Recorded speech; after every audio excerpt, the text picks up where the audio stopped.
Yes. Can you get it on Amazon? Yeah, they have multiples. Everybody makes one? Everybody makes one. Oh. So it's one for $19. 2 cans. Did you buy it? I'll buy it. I'll just buy it. Okay. Yeah, just send me the link. Okay. And I'll give you a can and I'll take a can. Yeah. I mean, I think it's worth it to have it. Oh, fuck yeah, I want to have one. Oh, sorry. Oops. The bad thing is, I'm going to have to bleep that one. Oh, that was like way too soon in the episode. Yeah, anyways, I forgot I was filming. You know, I'm sitting here staring. I was captivated by... With the fire? The fire. All right, so... The citronella candle. Today was a beautiful day. Here it was gorgeous. So we have the door open, which we haven't had open in months. And Fernando was like, "Dude, let's leave the door." Which I love the door open because I like getting in the vitamins in the air and just like it's so nice to just feel. Oh, I love. You know, and you just don't feel like you're in a cave because like pollen that you get through. Oh here, yeah. Oh no, the pollen is killing me, oh. dude. You saw me take some medicine earlier I know. because yeah. But you know the daylight doesn't always give us this feel. Yeah. I just want to know if somebody know about apartments, right? What about them? Well, when they build this apartment, they keep it so clean, so nice. Yes. And then they just forgot about the trees, man. Oh yeah, the trees are terrible. Apartment complex. Yeah. Well, they got to pay for that. They don't. Well, this was dumb anyways. Look at that. So these are sycamore trees, which grow super fast. For those of you guys that are arborists and know this, so the funny part is they planted them right in the power lines. So the power lines run right through the center of these trees, which is the dumbest thing ever. Because and this palm tree grows right through the power lines. So here in Florida, when we get high winds and the trees move, this is how they rip down the power lines. But it's perfectly okay to do this. So what is going to happen is eventually the power company will come through and they will cut a giant U inside of the tree, which is hilarious. Because like they've done it to this palm tree, but it grows back so fast. The other one over there. Yeah, so like that one. There. Yeah, but so at some point they'll come through here and clean all this out. But anyway, so what I was saying is, beautiful day. So we got this fire going to keep the little gnats from eating this sugary flesh of mine. They don't like his, but he wears pants. But they love my ankles. They love to just like go to town on these. So. Maybe they don't like the shoes. So I have this burning and it keeps them away. But Fernando was watching a video on super fire extinguishers. Yes. So it's like you shake it up and and the whole fire goes out. And the so guy tested. Yeah. So it was a guy testing it. And so started up the video. I was staring at it, and that's why I dropped the F-bomb. Come on, man. I know. Kids are watching. Kids are watching. Well, anyways. All right, just check to see if I missed a live stream and you just started one up. Like last week, we didn't do a lot of live streams because we had the Bronco at the beginning of the week that we were filming. And so doing a live stream when we're filming something that we're going to put up, I don't like doing that, even though we could just ignore it, pretend it's not here. Like right now, there's clearly nothing in here. It's the end of the day. We were going to go live earlier today, but he had to go away. He left. Went away. He went away and he came back. And I'm like, I can lie. And we were. So we talked about MasterTech registration is opened, and so we have our competitions. Look at that. We have again. Yeah, I know why it does it now. Why? Because it's the page is 5-Star Car Stereo. But my name is the next piece under it, so it says Dean Bayette because. So I need to go in. The registration is yes. on Dean. So I would have to go back in and change the registration from Dean Bayette to 5-Star Car Bayette. I don't even know how to say my last name. Anyway. And the phone number. Either. What phone number? Your phone number. You don't know your phone number. No, I don't know my phone number. So anyways, MasterTech is coming right up. And so we have the 12-volt clean wire challenge. We have the build off. So today I was on the phone talking to some of the people that were, talking to some of the people that were interested in having. So that's some of the behind the scenes stuff. It was actually nice in Arizona this morning. It happens. It's crazy. Speaking of Arizona, November, Dino's Get Down. Haley and I will be there. It'll be fun. So if you can make it, you can come by and say hi. We'll be at the Mobile Solutions booth. They just did that in South Carolina last week. It's so fun. The Valentino sauce keeps them away. I cannot eat Valentino sauce anymore, bro. Why not? right now I can't. Oh, no, right now, no. But, yeah. I was going to say, like, you act like you've never been... what? I missed an F-bomb? Yeah, right at the beginning. I'll edit it out for the re-release, because if I remember, that is. I'll be seeing you at Dino's Dick Down. Yeah, I'm pretty excited. So, the Dino's Get Down, big C10 Chevy pickup truck car show, for those of you that have never, like myself, have never heard about it, going. They asked us to go, not Dino, but Mobile Solutions asked us to go and help them out there. And I'm like, yeah, sure, that sounds like fun. But Fernando doesn't want to go because the week before we're going to be at SEMA. So 2 weeks without seeing the kid, It's too much. that's too much, which I totally can understand. So I'm bringing Haley, but Jesus, everyone wants something from me. So the only way to bring Haley is she wants to go to Sweet Tomatoes, because in Arizona you have the only sweet tomatoes left in the country. So I'm taking Haley, Natasha, and Natasha's daughter to, well, then they won't be able to hear me. No. We're gonna get close. To the Sweet Tomatoes, so that everyone can get, because everybody wants sweet tomatoes apparently. So You know, I never eat sweet tomatoes. it sucks to be you, bro. I know. Arizona, my home state, and I love C10s. C10. Check out Dino's Get Down. Apparently it's a monster show, so that'll be pretty cool. True 12 Volt ambassadors. Thank you, man. Thank you. Thank you for supporting. So we do have, I think Matthew from Audio Control is going to be here this week, and I need to check my emails or text messages. It's coming to on find out Wednesday. when. He might be coming on Wednesday. He might be. Am I? Which will be fine. Mike. What's Mike, up, I'll be at Dino's Get Down. Really? Yeah. Oh, very I nice. was telling Mike because Very good. So, Very good.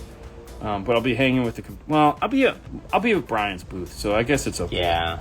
It's a huge show. It looks gigantic. Oh, I still got to book my hotel. I forgot to do that this weekend. Dude. Well, everything came due this week, or last week. It's like my phone is just going, oh, by the way, StreamYard. Oh, by the way, the stupid website. Oh, by the way, I'm like, Jesus. Oh, by the way, Fernando. Yes. Oh, yeah, pay is this week too. So I was like, oh, Jesus. yeah. And Jesus. Sue's birthday is on the 24th, so I got to get her something. 24? Ooh. Yeah, that's the star on the What calendar. are we doing? We're going to do a party? No. Really? She wants one of those walking treadmills. And I'm like, you have a I gym thought you member- guys had one. No, we don't. I got rid of the treadmill because it was big and took up a lot of room. So she wants one of the little walking treadmills. And I'm like, okay, cool. hey, you can go outside. It's free. She just gives me that look like, screw you. Any updates on the dash cam reviews? And do you guys ever have problems with them working on window tint? So second part first. No, we never have problems with working on window tint. They go fine because the tint adds like a neutral density filter to it. So it actually will work a little better in some cases. If you saw the unboxing we did of the dash cams, because we filmed that like 2 weeks ago and put it up, on the expensive one, it actually comes with a polarizing filter to do what a tinted windshield would do. Here's the only caveat. If you have a tinted windshield, when you stick it onto the tint, it is never coming off of the tint. Meaning that once you go on, you can never take it off, because when you go to peel it off, the tint is going to come with it.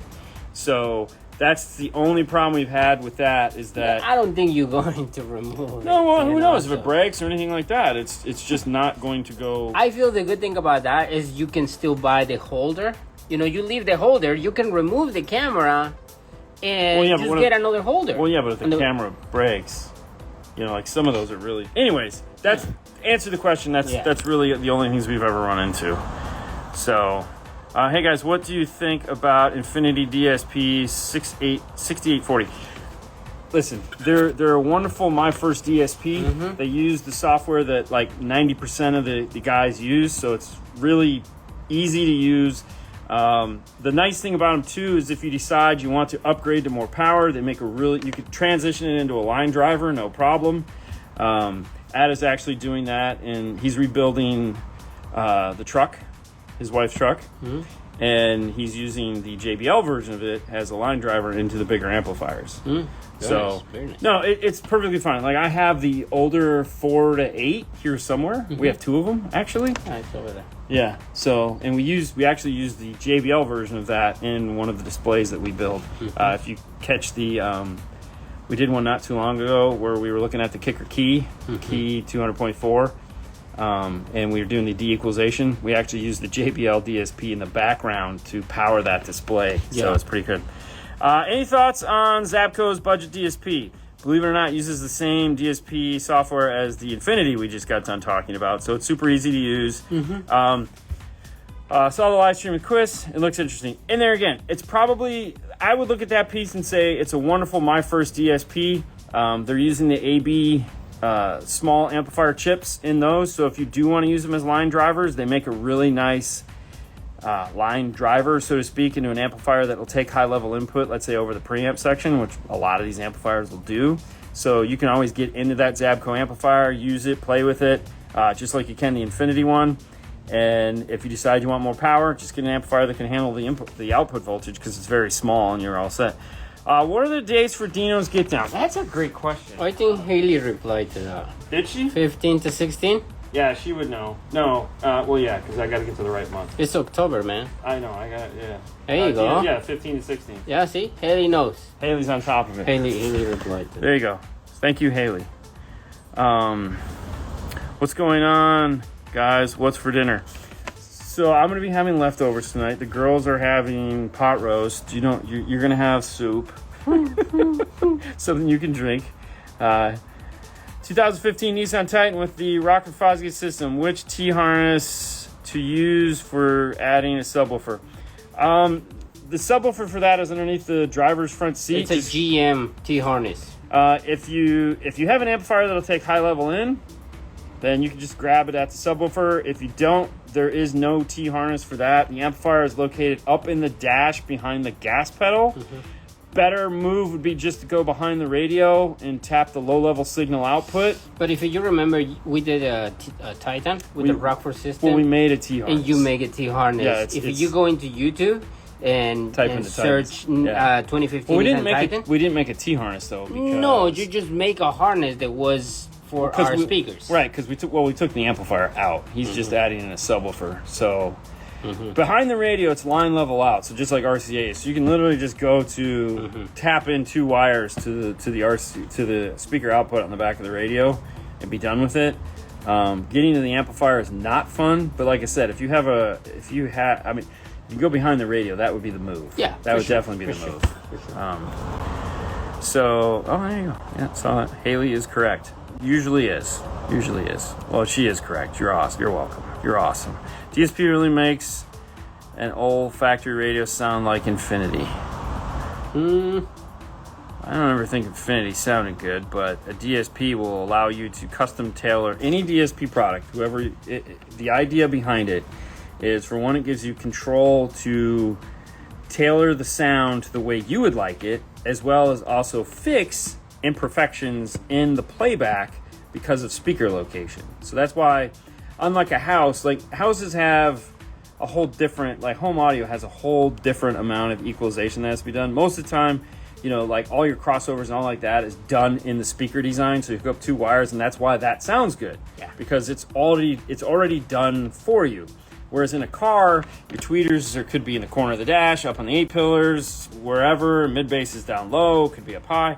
So the DSP helps to take in consideration all of those locations depending on how many active channels you have. So different results depending on installation. So if you do a 2-way set up front, meaning a tweeter and a mid bass, if you go active on those, well, obviously you'll be able to blend the transition between the tweeter and the mid range and take in consideration the locations, do some time alignment adjustment.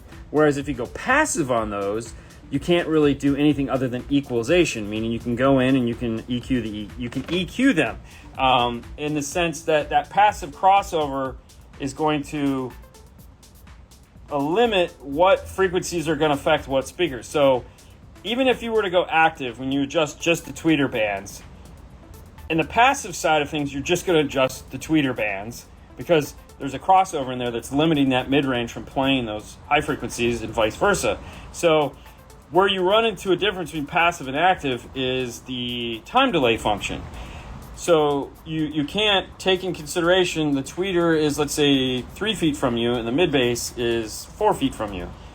You can't align those. You just have to maybe play with some of the volume through, like you can play with the volume on the EQ. So if you had a high shelf or a low shelf built into the DSP, you could adjust volume output to help compensate for that. Sometimes in the passive crossovers, they'll have that -3, 0, and +3 attenuation.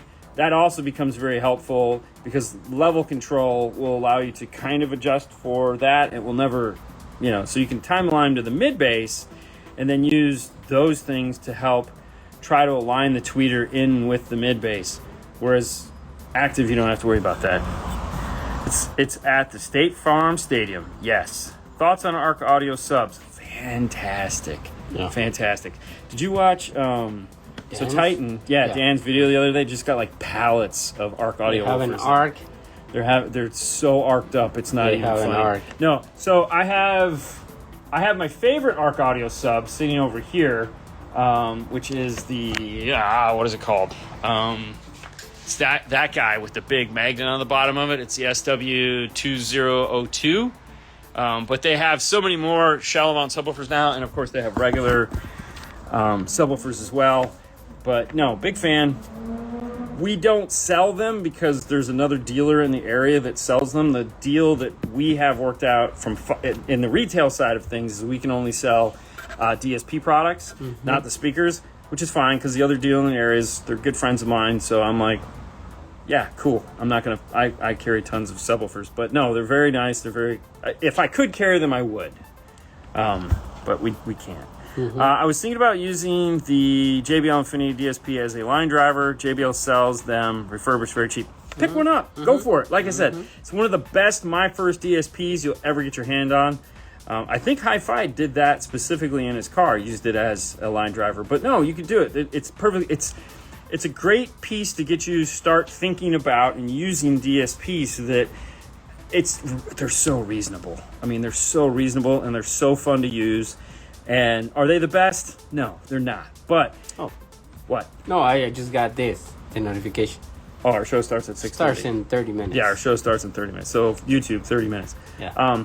But yeah, no, it's a great little DSP, and it's a stepping stone. So you get to learn for an affordable amount of money.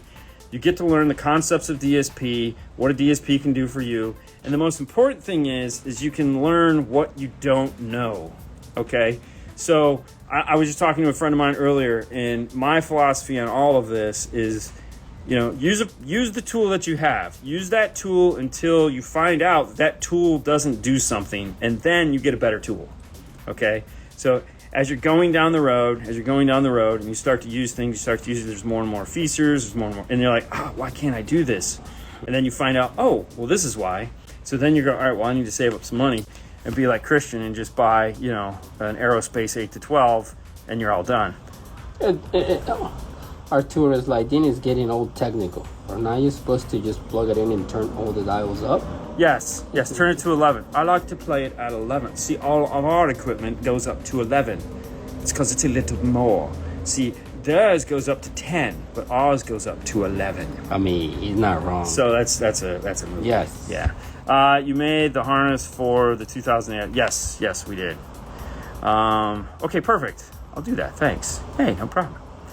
Arturo. Hey, guys. Hi, I'm Arturo, and I've been doing this for a very long time. Hola. Oh, look, I have these pretty cabinets. I did not even know that I buy red and black. All my tools are red and black. My cabinets are red and black. Apparently, I like red and black. You know why you like red and black? Because I like red and black, and you want to be so much like me, you stole my colors. That's what it is. Just saying. Joking. Hola, muchachos. Hey, Art. Nando went to Eduardo's and had, coffee.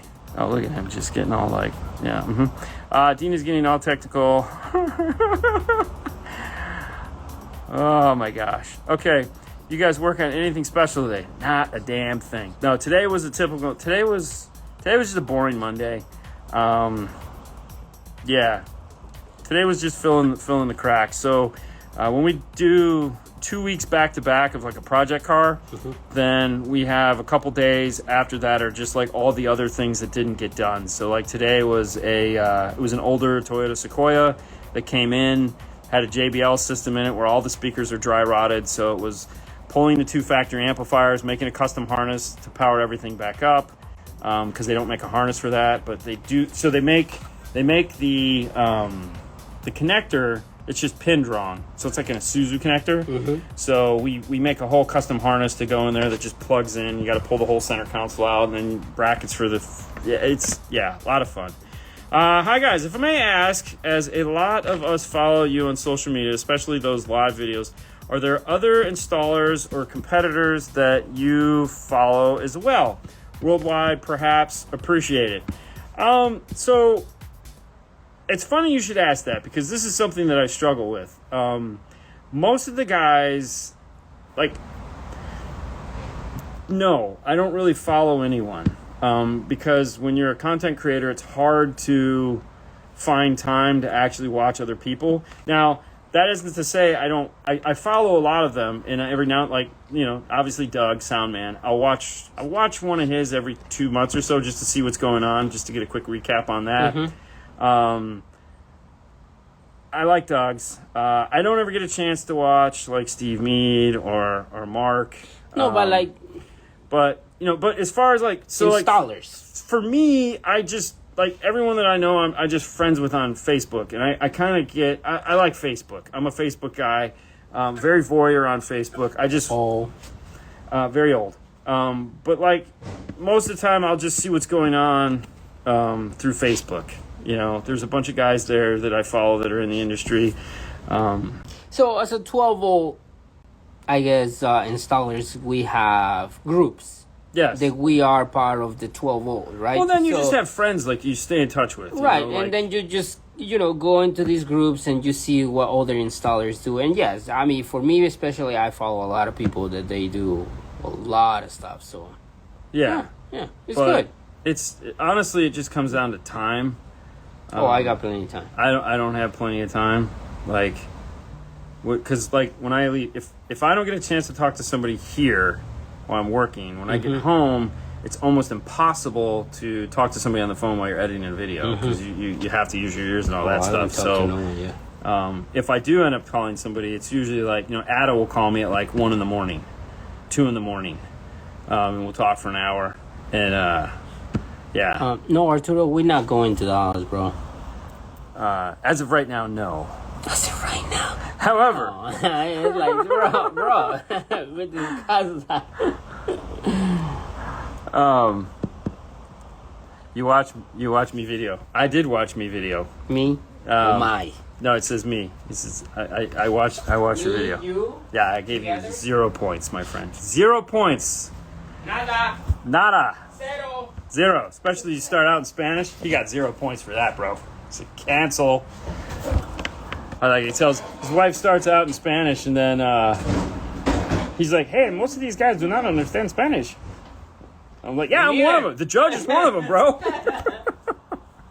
I'm just kidding. I'm giving you a hard time. I've put a JBL Sequoia as well, planning to replace the speakers with the Audio Frog GV60 components and S25 or GS25s powered off the Key 200.4. Just waiting for the speakers.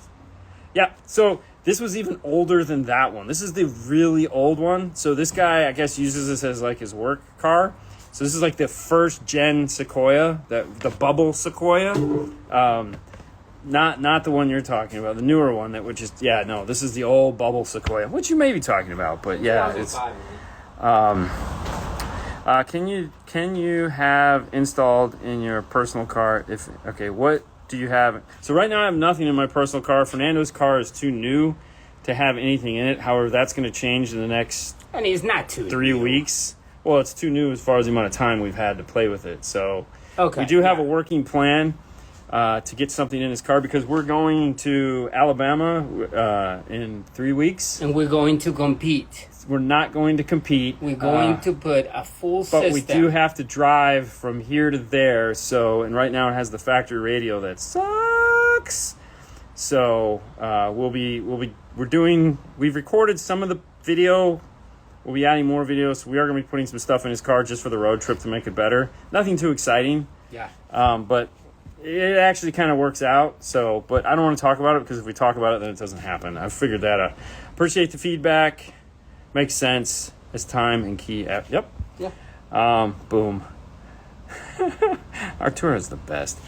Besides Fernando, is there anyone else you may have mentored over the years that did well in the 12-volt industry? So sadly, this is actually really okay. So most of the people that I started out working with are dead. Damn it! Nah, you're not say I'm gonna die soon. No, this is all AVE. So when I started this, it was me, my buddy Nathan, who worked at Amp Global for years. He's since moved on and does something else now. I was talking with him this weekend because his son had a birthday party and we were out there. So I still talk to him all the time. And then this other gentleman, Bill Tregillis. Bill Tregillis was the guy who taught me. So he was a master fabricator in every sense of the word, that he could make anything from anything. He was on Monster Garage. He was on the Coco the Talking Gorilla build. He was friends with Jesse.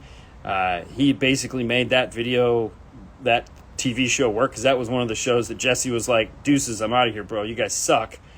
Amazing fabricator. So he was amazing, and he didn't just do audio. He would make anything for anything. Like I said, a fabricator. Yeah, he was the guy that was like, I need this thing, and he'd be like, okay.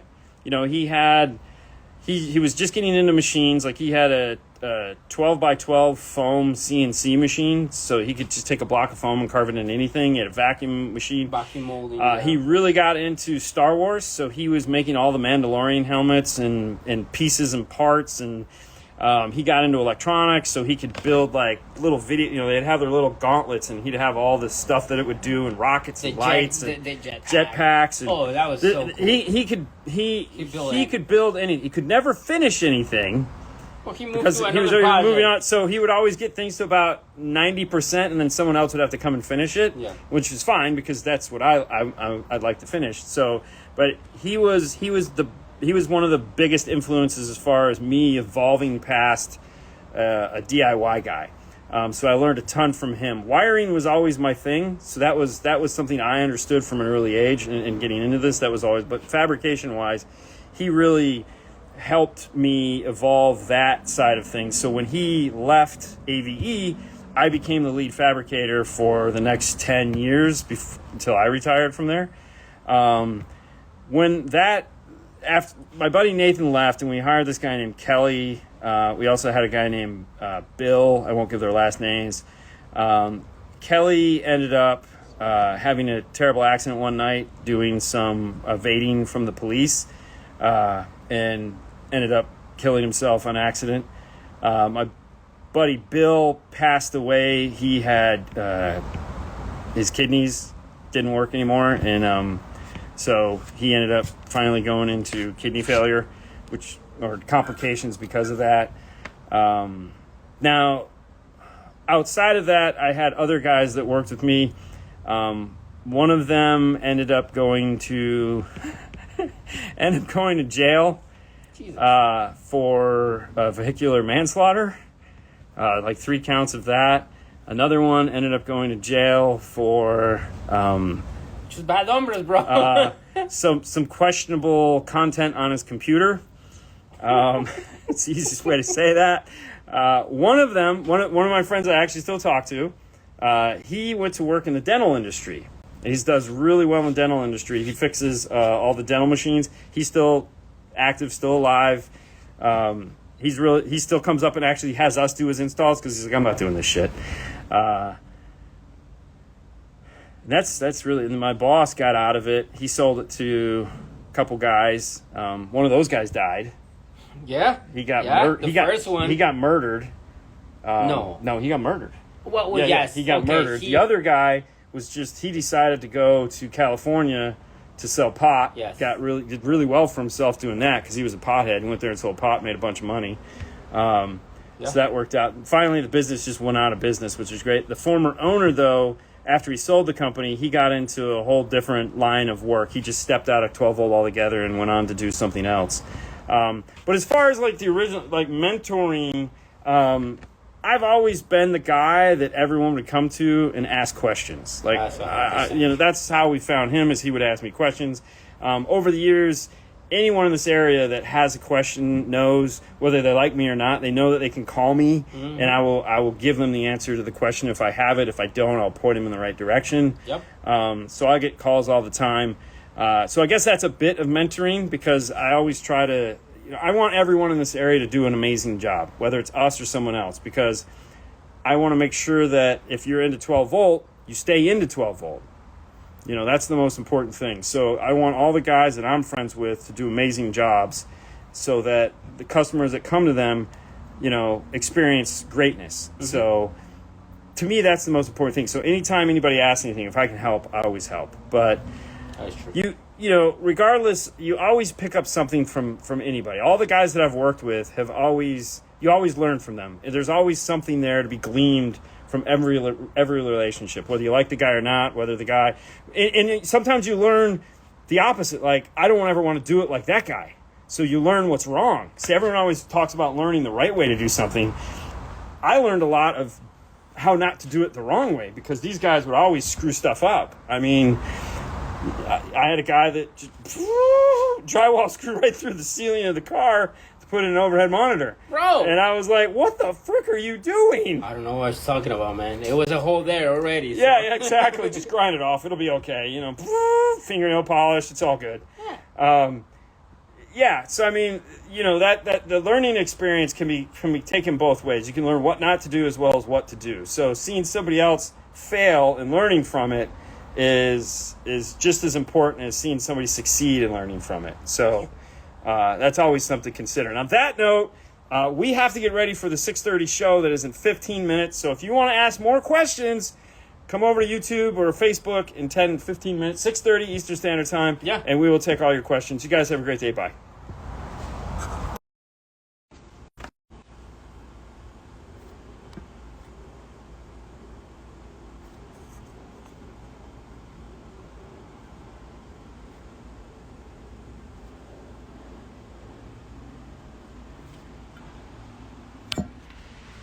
Good day, everyone. How's everybody doing today? My X-Wing fell the other day, broke. Guess I'll have to print another one. Fernando's not here today. He's still out. Yesterday he had some wisdom teeth pulled out. So today he's taking another day. Wussy. Anyways, so we got some stuff we're working through. I just turn off the Wi-Fi and use the old cell. Anyways, luckily today's not that busy. Just a lot of little things that we have to kind of work through. Just stuff, little things here and there. It's kind of weird. Apparently I forgot my other glasses today, which is kind of strange. Hopefully I didn't lose them. That would suck. We have a Jeep. This is actually in a couple weeks ago, and we did a system in it. He had purchased this. All right, so this is one of those questions a lot of people ask, and I let it ride on this one because I think it made the most sense. Let me explain what I'm talking about. So he had the factory subwoofer, this guy right here, and it has the Infinity in it, and he said, hey, I want to keep my factory box. And I said, of course. I already bought a subwoofer that's inside of it right now and swapped it out. I'm thinking if I put some more power to it, it's going to sound good. And I said, you know what? You got the woofer, you tried it. This is definitely going to be a lot more bass, but let's let it ride. Let's see what happens. And if he was an older gentleman and just wanted a little bit of bass, it would have been fine. Like, I thought it was okay. I let it go. I was like, you know what? I think it's okay. I think you'll be happy. And he wasn't, because he wanted, bass. Real bass. And that is an interesting thought, because a lot of customers will come in and they'll like, hey, I just want to keep that factory location and put a new subwoofer in it, thinking that by putting a new subwoofer in it, it's going to sound better. it's going to be louder. And the reality is, no, none of that is going to happen, because that subwoofer enclosure was designed for that subwoofer. It has the right airspace, it has the right power handling. That's made out of plastic, which means the woofer that was in there, a small magnet, bolted into the back. You know, all these things that make that enclosure do whatever it can with that subwoofer. When you switch out the subwoofer with a more intense subwoofer, bigger magnet, carbon cone, sexy as hell looking woofer, it's not going to have the same effect. It probably sounded maybe 5% better than the factory one did, but that was about it. And for some people, that's what they're looking for, right? You know, everyone's a little different.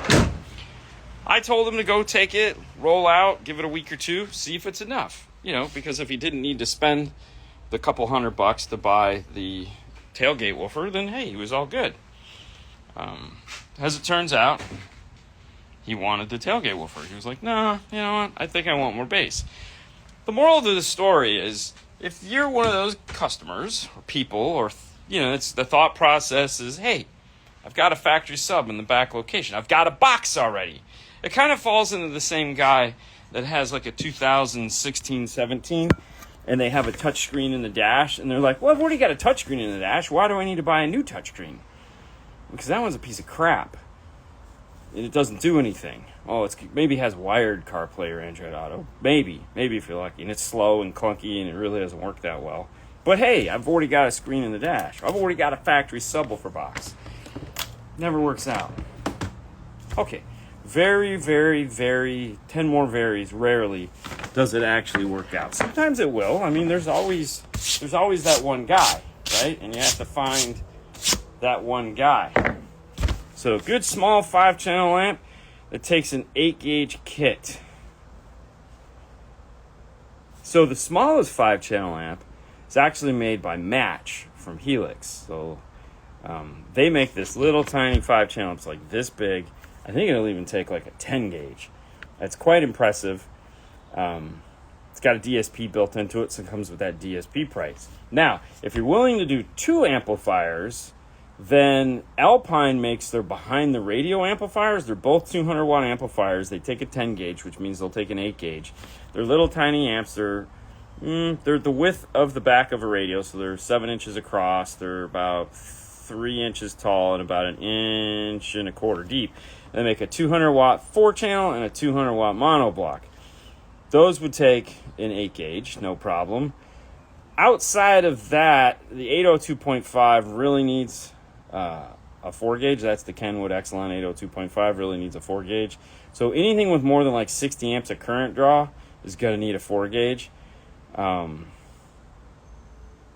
I don't really know off the top of my head, like really tiny 5 channels, because there's really not a lot. I already have a 5-channel. Oh, there you go.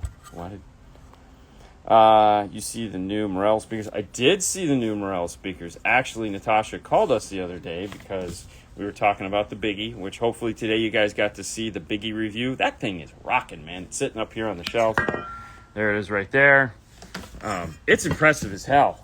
Like, I was actually, since Fernando, that was like an earthquake. Fernando's in here, so I was listening to some podcasts, specifically my podcasts, to validate it. I think I need to turn the volume up on it a little bit before we output it. Trying to come up with the best sound. We're having a lot of fun with that. We're separating out, so Brian talks on the right and I talk on the left. So if you listen to it in a car, it separates really well. Headphones, it's only about a 20%. I might turn it up a little bit more. I might actually move Brian's out because he's got his EQ'd kind of bassy, so I might have to remove some of the bass from his voice because he thinks he's high-pitched. Anyways, that's a whole nother topic of fun and excitement. But yes, so we did see the new Morel speakers. We talked about those. It's just a 6.5 and a 6-inch. You know, it's just a very small line. I think if you were to think of it like if you're familiar with the slate fibers from Vocal, it's very similar in objectivity to that.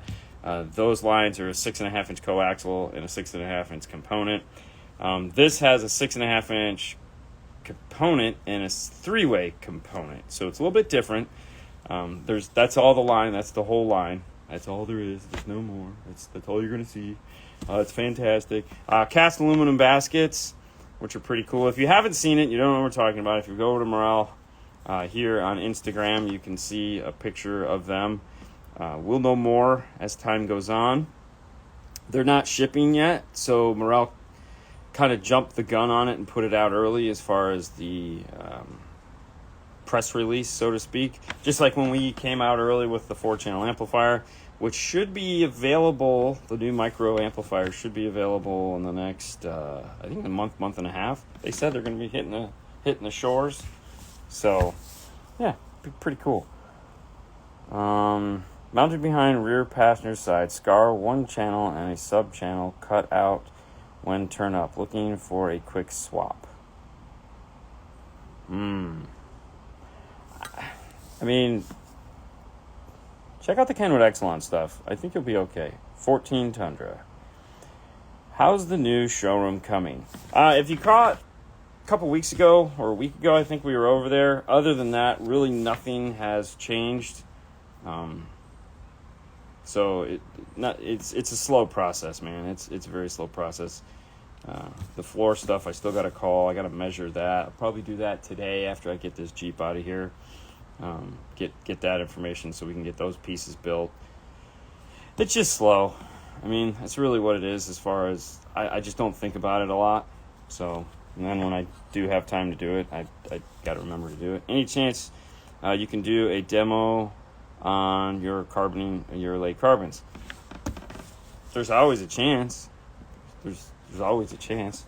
Any T-harness recommendations for the GMC with Bose? 2020 GMC with Bose. So there's an interface for it, which is the one from Metra that works.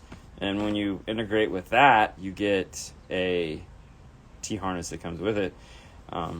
If you're just adding subwoofer, not that I'm aware of, but if you're going to replace the whole thing, then just buy the Metra GM Bose interface, and you'll be all set, ready to go. It actually works really well. Does what it's supposed to do. It sounds fantastic. Make sure that you do the updates to it. If it, when you get it, make sure that if it needs updates, do them. Adding amp for components and sub. Obviously, that would be a 5-channel. So, Miguel is in the process of making my Morels the second loudest on the planet. Okay. All right. So we'll be out at Iasca World Finals in Alabama next month on we're going to be there Saturday. We get in Friday, but it'll be late. So that's the Saturday, October 12th. It's going to be me. It's going to be Fernando. It's going to be Chris Vera. Brian Mitchell, of course, will be there. Jeff Smith will be there. Hi-Fi Vega is talking about showing up, and I did talk to somebody last night, another person that's probably going to show up, but he doesn't want me to tell you guys until he's verified it with the missus, but he's in that area, and he's like, dude, I'm coming.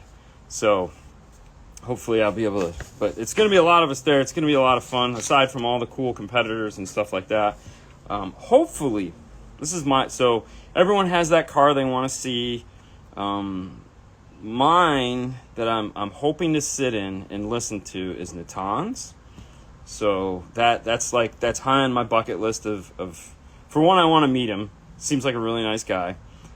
2, I want to sit in his car because he's won everything, and I really want to hear his car. So that's my priority when I get there. Do you ever repurpose factory amps with aftermarket speaker installs? Not usually, because there's really not. I mean, don't get me wrong. If you have some blown speakers and you're looking to just do some swaps and stuff like that, we have plug and play stuff from Focal. We have plug and play stuff from Powerbase. It's all really nice stuff that'll just go in, and it's made to replace like blown speakers or give you a slight upgrade in the case of Focal. Powerbase actually sounds really nice. So in those cases, yeah, of course, we're just going to plug in and call it a day. But the reality is if you have a factory amplifier, that amplifier has an EQ built into it that we can't control. So the manufacturer has tuned that to sound as best that it can with the speakers that were there previous to us.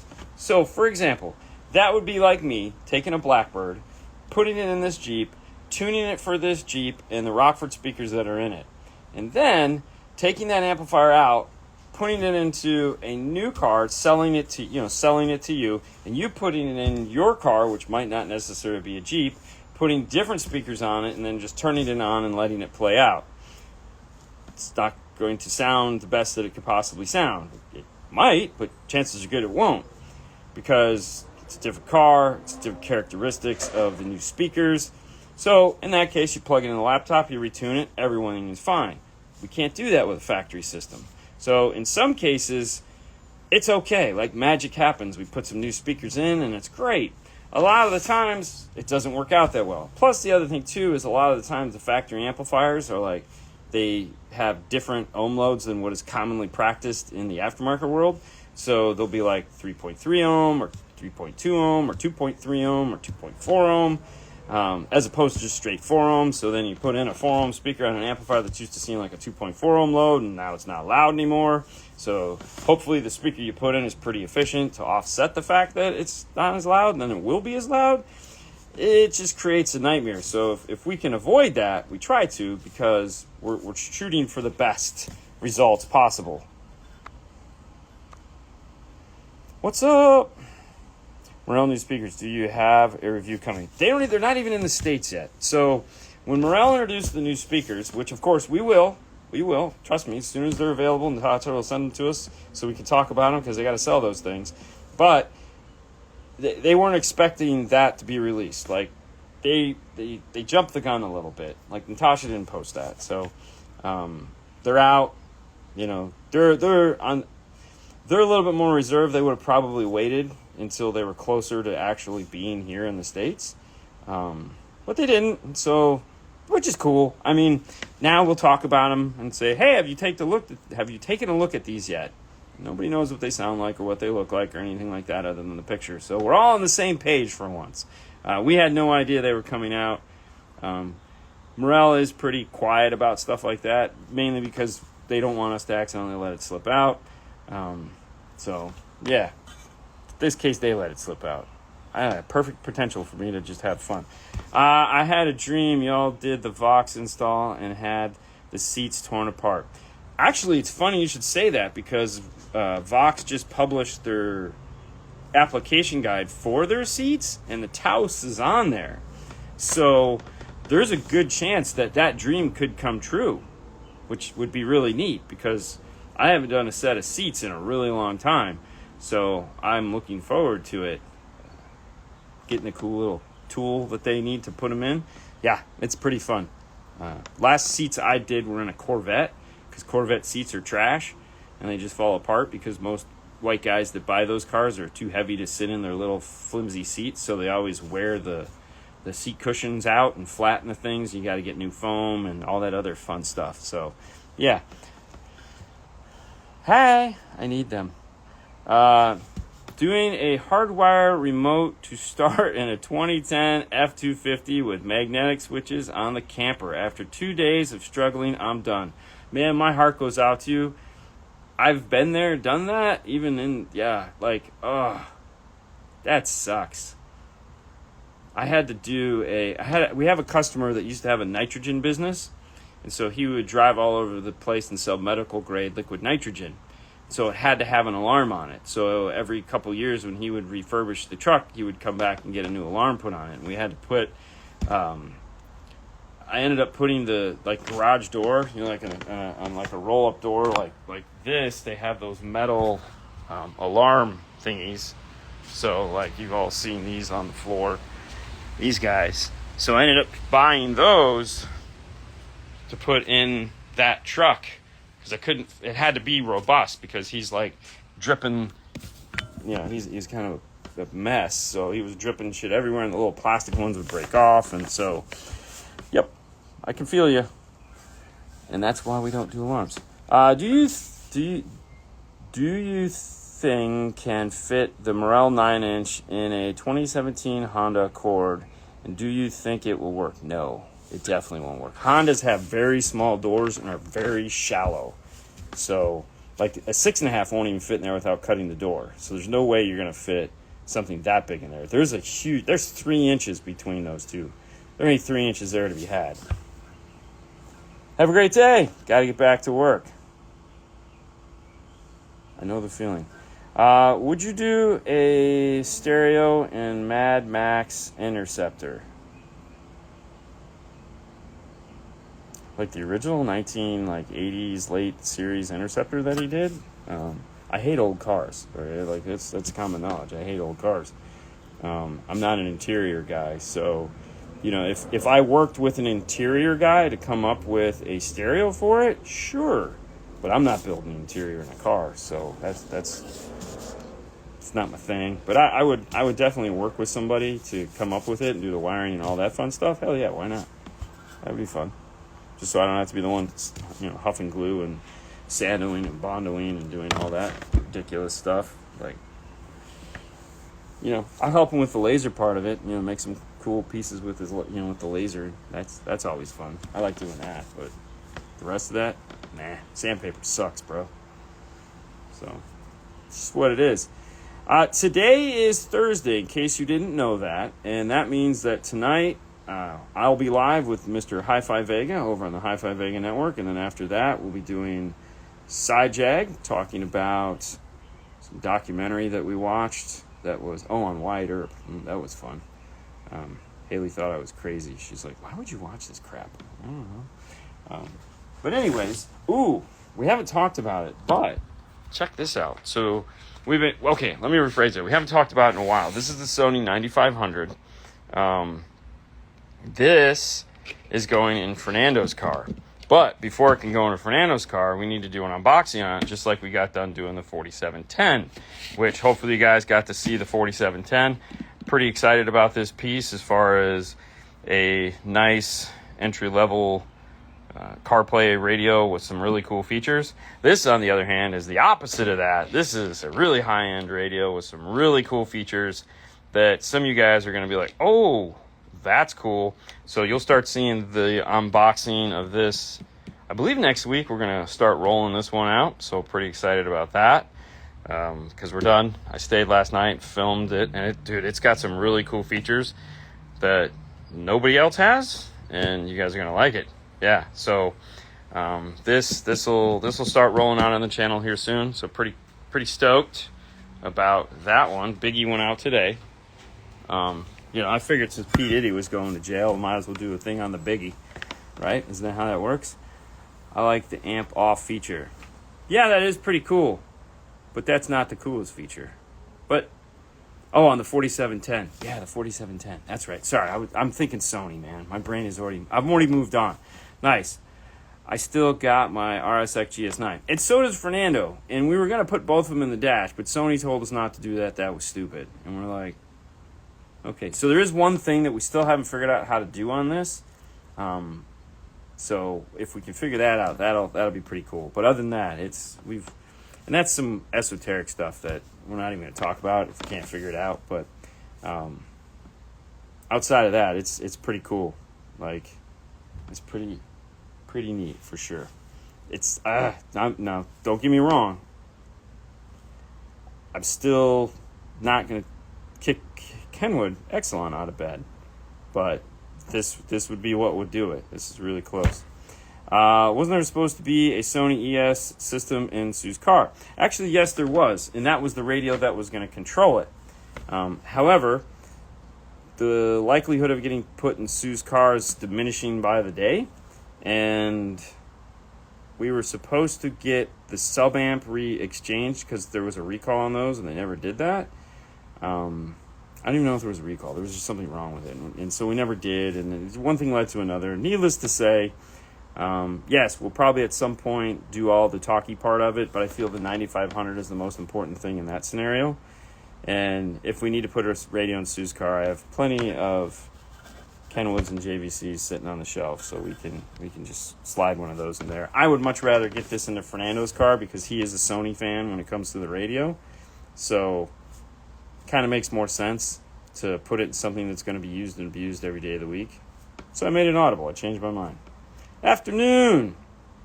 But now if I could get my hands on the doubled-in version of it, I might put that in my car for right now. So, does the 9500 ES fit single DINs? It is a single DIN back chassis, yes. He would enjoy it way more. Yes, he would, and that was the thought. Plus, you know, hey Dean, do you get annoying sometimes with all the comments and questions? Can tone it down if need be. Actually, it's funny. No, I enjoy this medium of questions way more than comments on videos.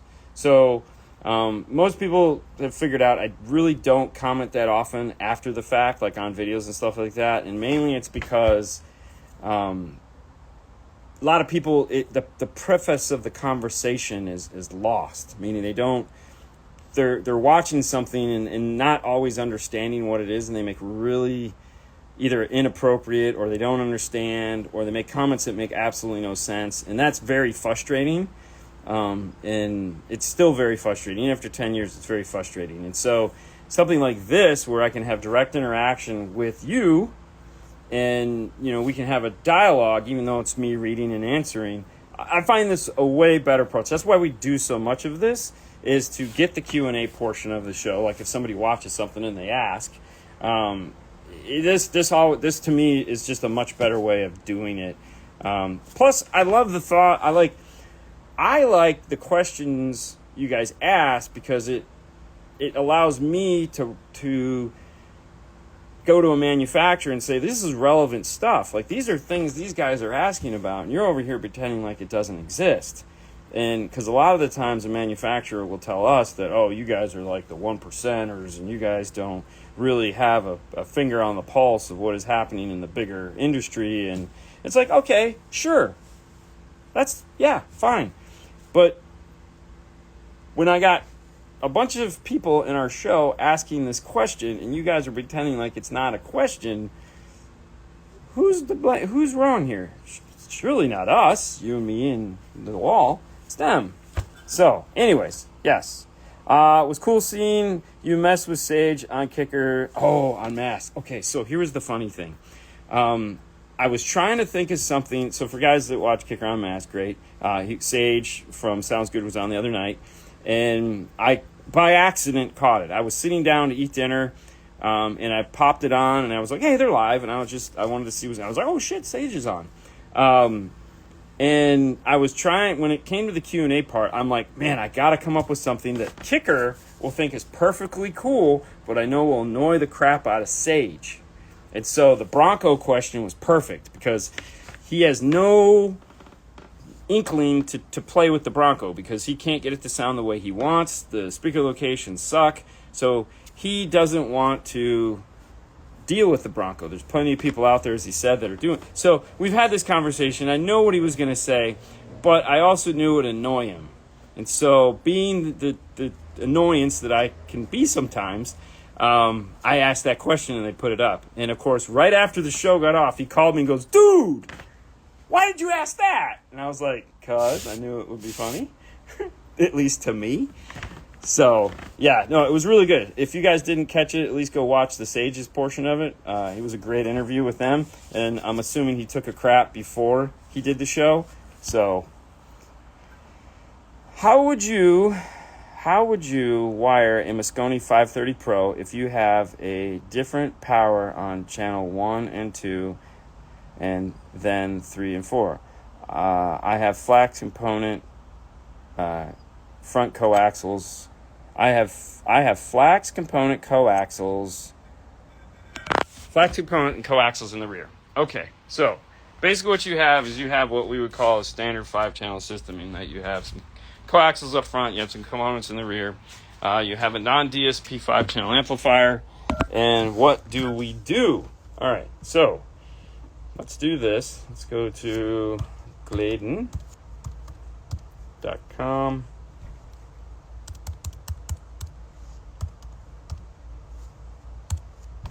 Let me spell it correctly. Jeez, oh man. Alright, so we're going to call up the Moscone Pros. And we're going to say Overview. We're going to scroll down here to, who doesn't want 3 230s in their car?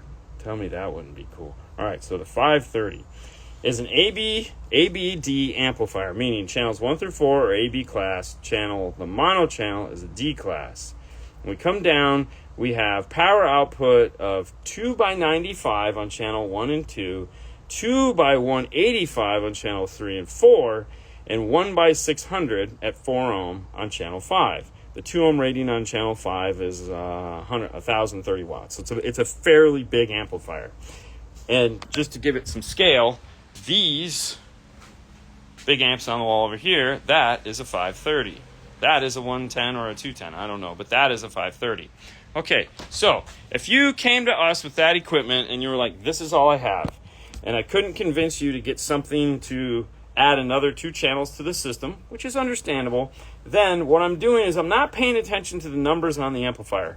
Those are just reference points so you can understand where things are at. So what I'm going to do is channels 1 and 2 are going to run my rear coaxials, because that's what you do, 95 watts to the rear. Channels 3 and 4, the bigger 2 channels, are going to run my front components. So I'm going to be going through the passive crossover networks in this case, no big deal. And of course, sub is the sub. Wiring it up is the most important thing, making sure that when you wire it up, you put those things in there and everything is cool. Because the RCAs are easy enough to switch around, the wiring is not. So if we pull this guy off here, this is 530. So output B is going to be for my front. Output A is going to be for my rear. And so then when I look over at these, I know that I have to do those accordingly. This channel B has a bandpass because what the initial design of this amplifier was for is tweeters on A, mid bass on B, sub on C. In your case, you're not using it for that, which is totally okay. So you need to flip the intentions of these.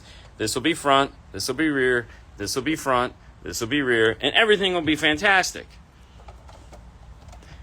And you'll get the most sound that you can out of it, and everything will sound great. Now, if you could get a small amplifier to power the rear speakers, then you'd go with their conventional thought process there, which is to power, you could pick up like a small Atomo would be a really nice amplifier to pick up. They make those little guys, which are like you can pick up, let's see, Atomo.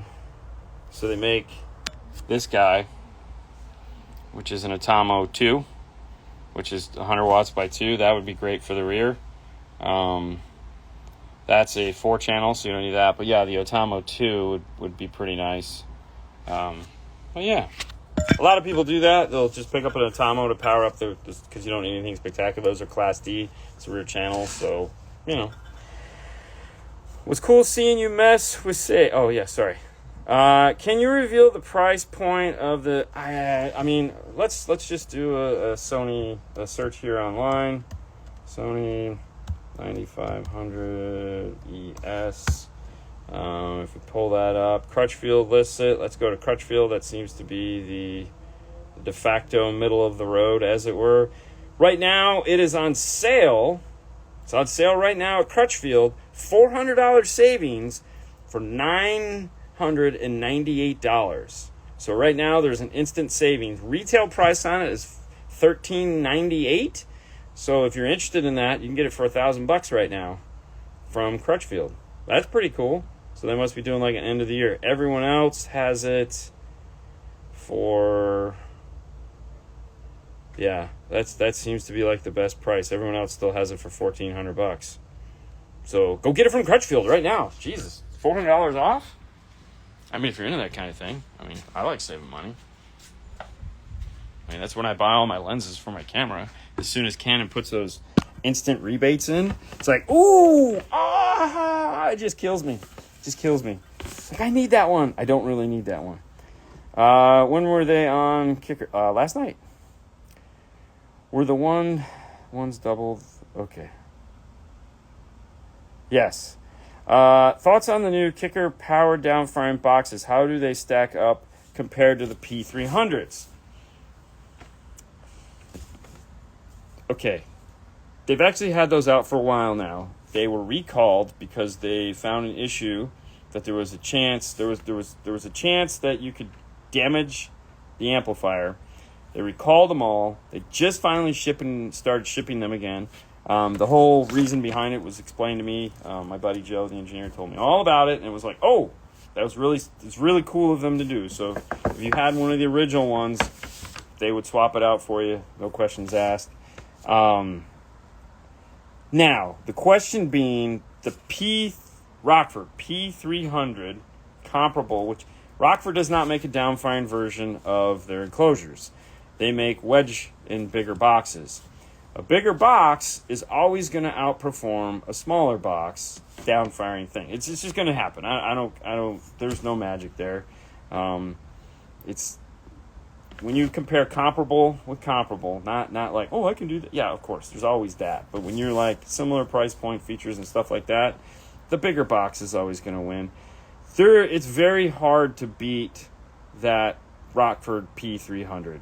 It's fantastic. Its price point is fantastic. However, it doesn't fit in everything, in which case that's where the kicker comes in. And I'm really excited the kicker did that because that's one of my favorite woofers. That's also one of my favorite boxes. So putting an amplifier on the side of it really saves me a lot of time. So in the application that it was designed for, there's nothing like the kicker. Just like in the application of the Rockford, there's nothing like it. So if you have an SUV and you're like, do I do the downfiring kicker or the backfiring Rockford?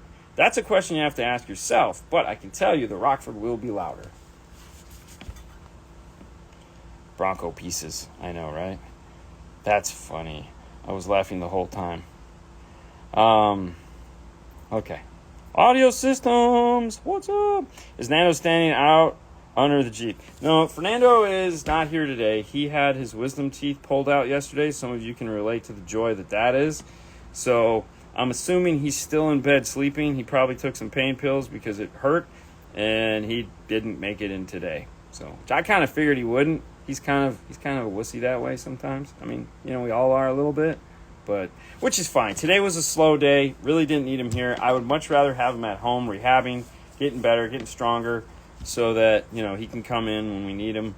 Today was simple. Just some simple stuff here and there. I like to refer to it as paperwork, because that's what it was for the most part. It was just like, all right, we got to tick this off, tick this off, tick this off, and so yeah. So saving, yeah.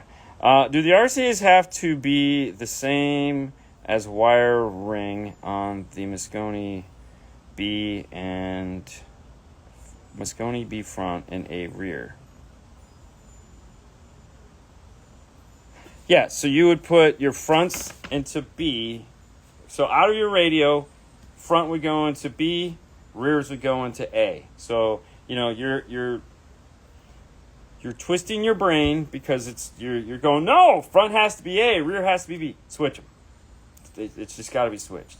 It's also what you have to do when you do an audio control LC7i, because the front doesn't power the subwoofer, the rear does. And if you're doing a car that has rear speakers that roll off or are high passed, then you'll have no sub bass. So when we hook up an LC7i, front is actually 3 and 4 or B, and rear is A, so that we can get the most sound. Yeah, so that's kind of why some of these people just put like A, B, C, because you can use them for whatever you want. It really doesn't mean anything. So just don't get hung up on it. You'll be okay. You should take him some ice cream. He's not, believe it or not, Fernando's not an ice cream guy. It's really weird. He's not big into ice cream. It's so funny. I'm into ice cream. To me, that would not be a lost venture. To him, he'd just be like, I'm gonna go back to bed. So, yeah. So, yeah, it's always kind of funny because, I'm like, now, don't get me wrong, the kid loves sweets. He's not a kid. The guy loves sweets. Like, he goes to his favorite bodega and picks up all his sweets from when he was a kid, and he will eat those things all day long. And then when he goes to get his blood work and they come back and go, hey, man, your blood sugar's kind of high. What are you eating? He's like, nothing.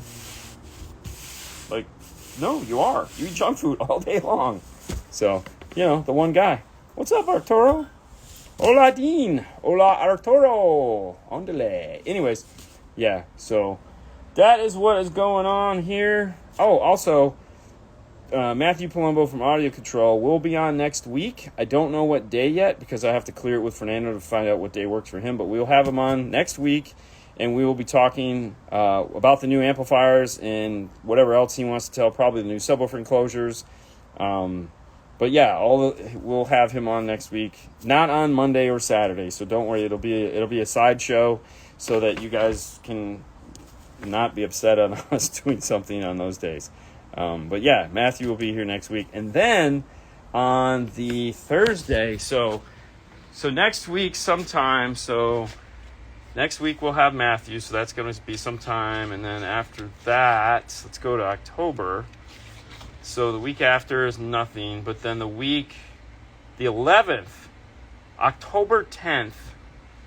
So we leave the 11th, but on October 10th, we're going to have Boss, or whatever they're calling themselves now, Boss Elite, Boss Pro, or some new name, I don't know.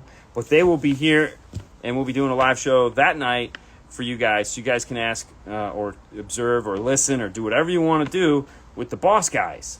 So I'm excited about that. So that'll be fun. So we got two guys coming over the next 3 weeks. So yeah, Jason Digos will be here. I don't know if Delgado is coming, but Digos will be here for sure. And so I'm pretty excited about that because yeah, that Boss is that wild card on the table right now that we're all just kind of looking at going, what are they doing? What are their plans? Tell us more. Because for one, they have their own manufacturing and they have money, which is cool because a lot of these companies don't have any money. So yeah, I know what you're thinking. Like, how do they? Because they're old and they have really top heavy management and they don't listen. That's such a big company. It is. And they have lots of money.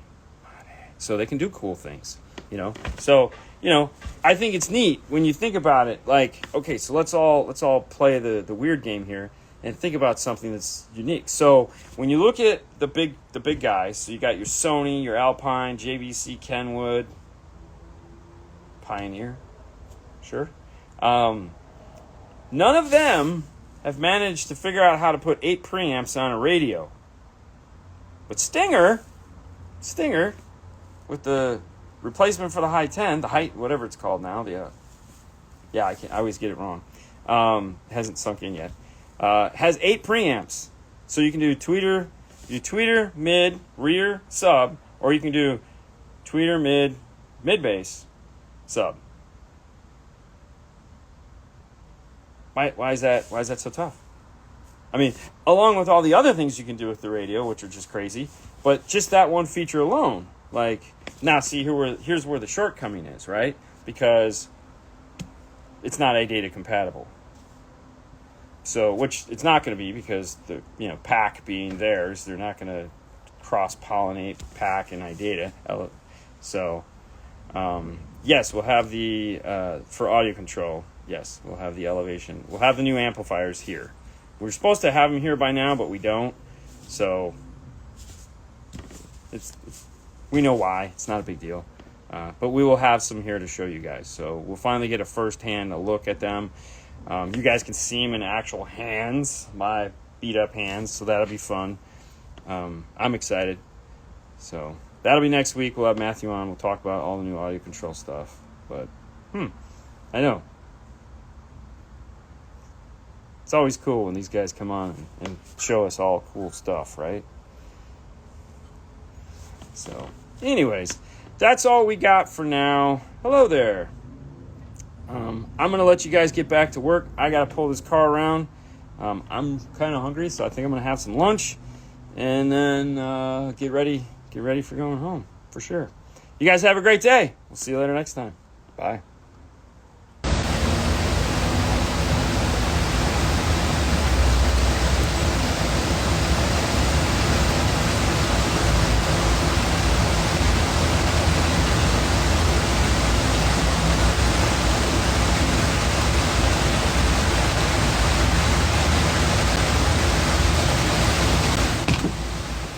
You okay back there, killer? Look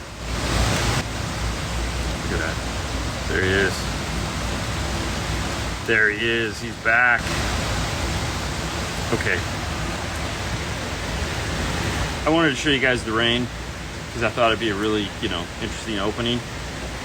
But now I have to stand up. It's gonna hurt. It's gonna hurt a lot.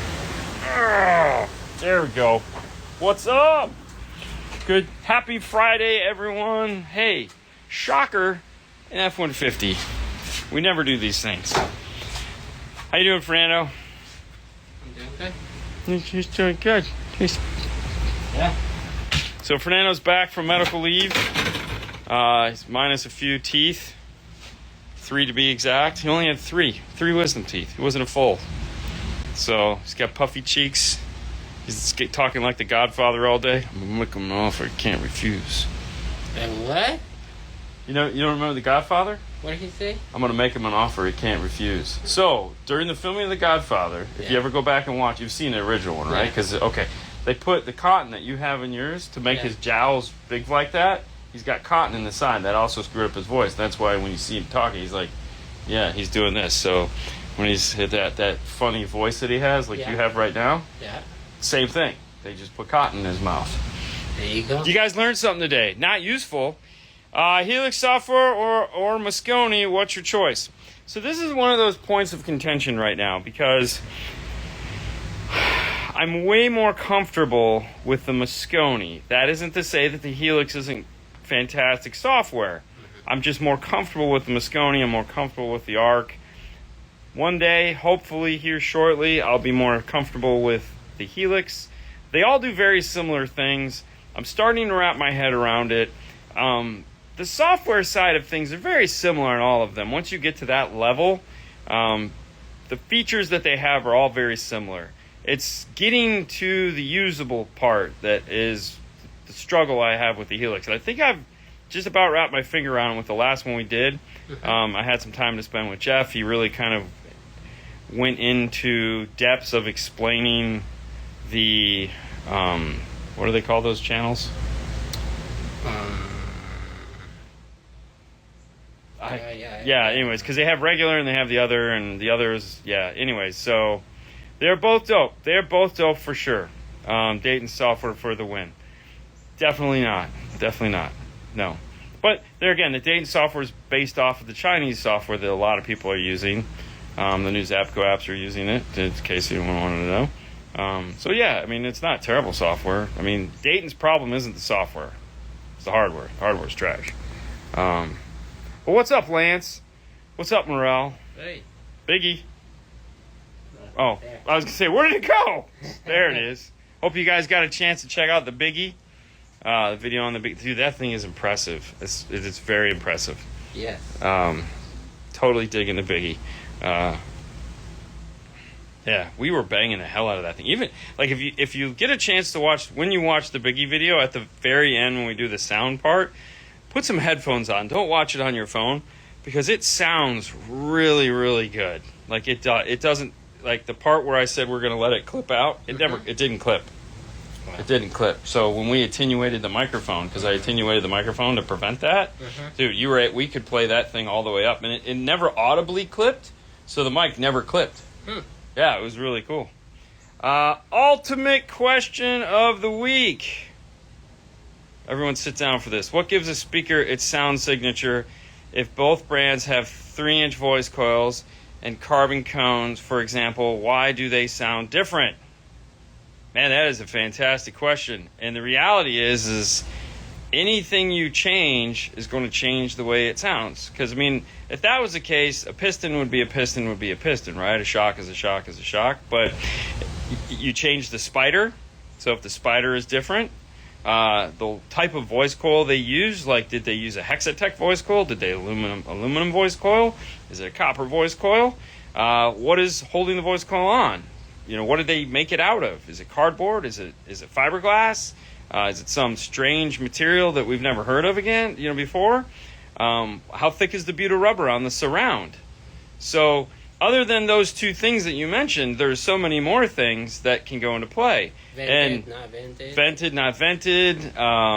Size of the magnet, the type of the magnet, the level of quality of the magnet, which is big. So like, you know, neodymium is not all neodymium, right? Oh, here comes Paul. He's gonna come. There he is. And there he goes. It's like that was, dude, I'm gonna have this on all the time if that's all it takes to get him to leave. But anyways, no, so that's some of the things that make it different. So, you know, and what you gotta understand is that when one of these guys is designing a speaker, they have an idea of what they want it to sound like. Like Steve Irby from Kicker has sounded every speaker that has left that facility according to lore, meaning they say that he has listened to everything. And I would believe it. Knowing the guy, I would totally believe it, you know? And that's why Kicker has that sound. You know, that's why all the Kicker has, and every manufacturer does.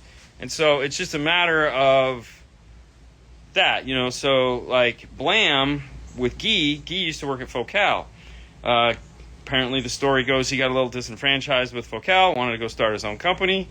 So he was in that Focal ethos for a long time. So Blam has some of that, you know, Focal DNA to it, because that's what he did. I mean, he went off because he wanted to do his own thing, but, you know, so there's that. Ultimate answer for the ultimate questions. Thank you. Oh, no, hey, man. Glad I could help. Glad I could come up with a solid answer. We're located in Clearwater, Florida. I would say sunny, but right now it'd be rainy. Mm-hmm. So, I've already got 2 full-size Hagtalar. Guess one more won't hurt.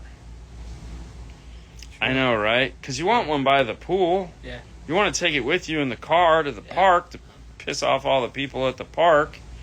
You know? Or just, I don't know. I mean, dude. Okay, there's 2 things that make no sense in my life, but I love them so much. One is headphones. The other one is Bluetooth speakers. I have no need for any of them, but I love them dearly. Okay? I have a full stereo. When I'm at home, I was telling the story last night of when I was listening to the little JBL Reds that we got. Mm-hmm. And Sue was like, why are you listening to that? You're like, you have this in front of you. And I was like, I don't want to annoy you guys. And she was like, well, this is more annoying than anything because it sounds like crap. Sorry about that. Anyways, as I was saying, it sounds like crap. So, that being said, I love speakers. Shiny things make me happy. I think that's it, you know? And if you put it in a helmet, I would be even more excited. Add a subwoofer to a stock radio. How do I set crossover and gain? So this is a great question. So the easiest thing to do is know that the crossover is pretty much going to stay the way it is. So 80 hertz for a sub crossover is a very popular place to set it. And if your amplifier actually has a legit crossover, then yeah, 80 hertz is going to be the magical button. You know, you're just going to set it to there. Now, the rest of that, I can easily answer for you because sitting behind me, we have this guy, all right? Now, the amplifier that we're using in this is something you may want to look into unless you've already purchased it.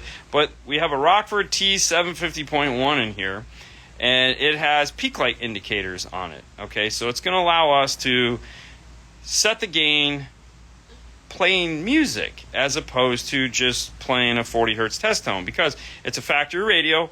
We don't know if there's a high pass crossover in there that's blocking out the 40 hertz. We don't know what is going on. So the more logical way to do it would be to do something that is active, meaning something that we can actually do in real time. In which case, you got your phone? Got your phone? You want to play some something? You just go into the bass track list there and the DRM free crap. And we'll actually do this live so you can kind of get an idea, and hopefully it won't fall flat on our faces, but we'll give it a try. So let me turn this around here to show you what we got going on. All right. So this is the little guy here. So it's set up inside of the F-150. Plastic bracket, everything zip tied up, and I will come into here and I will turn the gain down and I will turn my bass boost down. These 2 lights here are our clip light indicators. One is a signal input and the other one is a signal output. So what we're looking to do is keep these from turning red. Purple is okay, blue is fantastic, but we want to keep them from going purple full time. Now, I'm going red full time. Now, at some point, because we are playing music, chances are they will go red, but they'll probably quickly go back to purple or blue. So we'll have Fernando turn it on. Now, this is bass boost, this is gain. I prefer to add a little bass boost to my system, especially when we're talking about a factory radio, because there's probably some missing impact in the factory signal. Whereas gain, well, yeah, I can make anything louder, but if I would much rather have some EQ in it. So I'm going to start with this just to show you guys what it'll do. As soon as he gets some music going, go ahead and press play. Yep, no. Da, da, da, da, da, da, da. Make sure your bass knob is turned up too, by the way, or disconnected.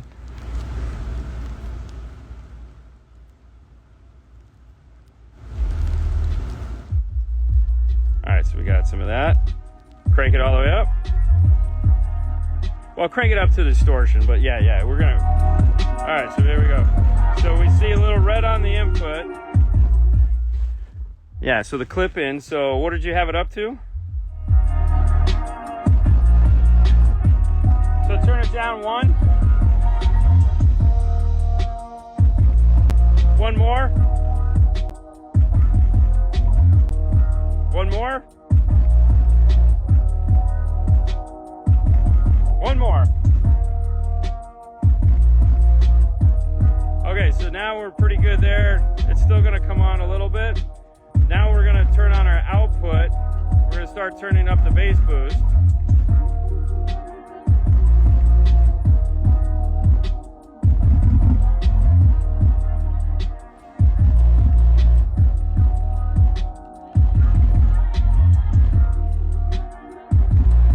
Turn it down one.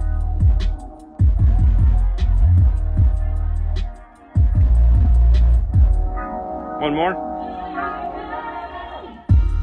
There we go. Okay, so let's give it a little gain.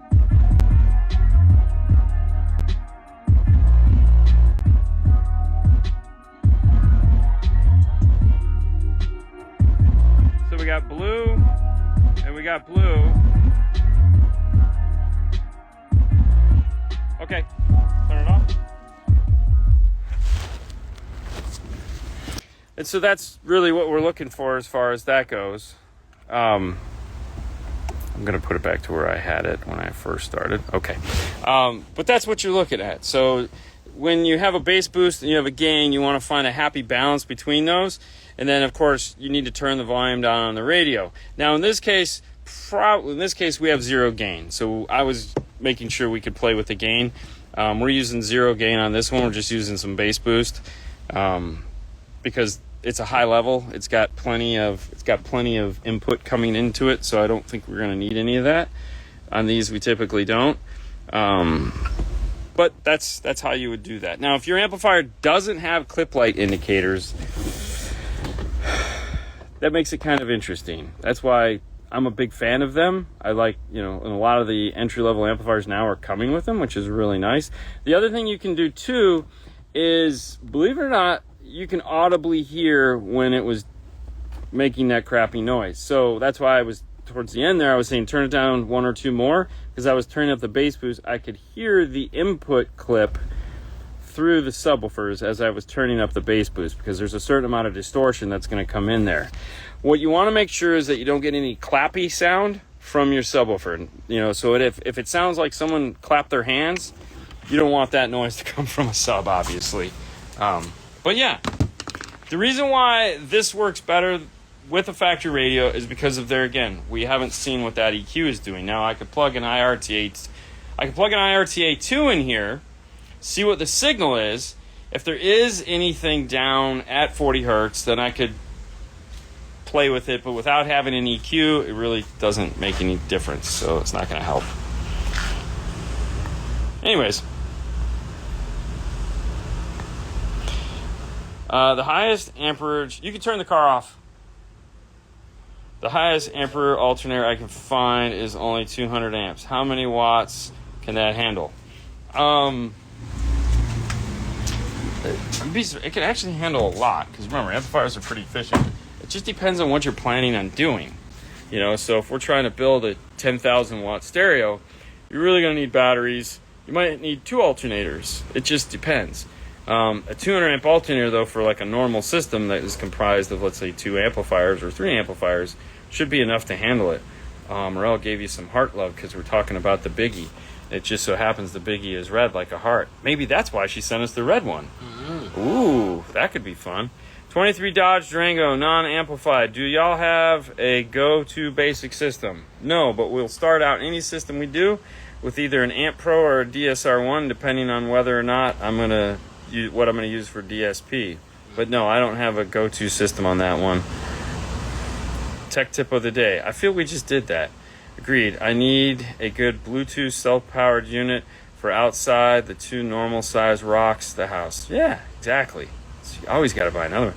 According to Hi-Fi, you can get those things for $299. He was looking.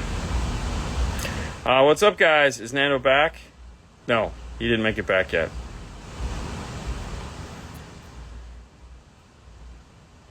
Why don't you ever use your jail tune like Eduardo does? What's a jail tune?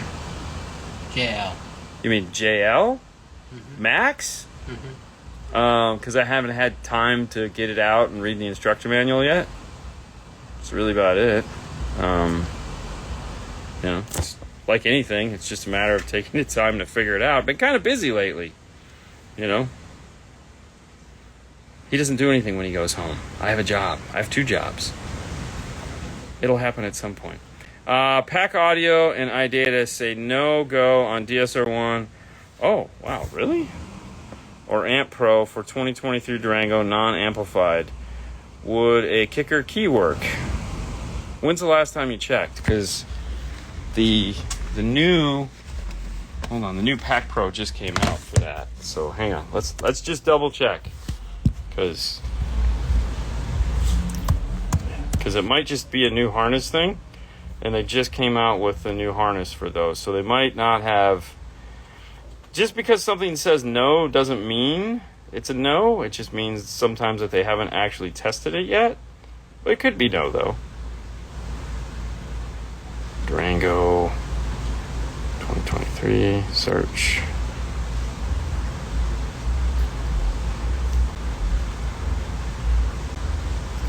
So they have a T harness. So they have the new T harness. So they have the LCH 42 non-amplified Chrysler Uconnect 5.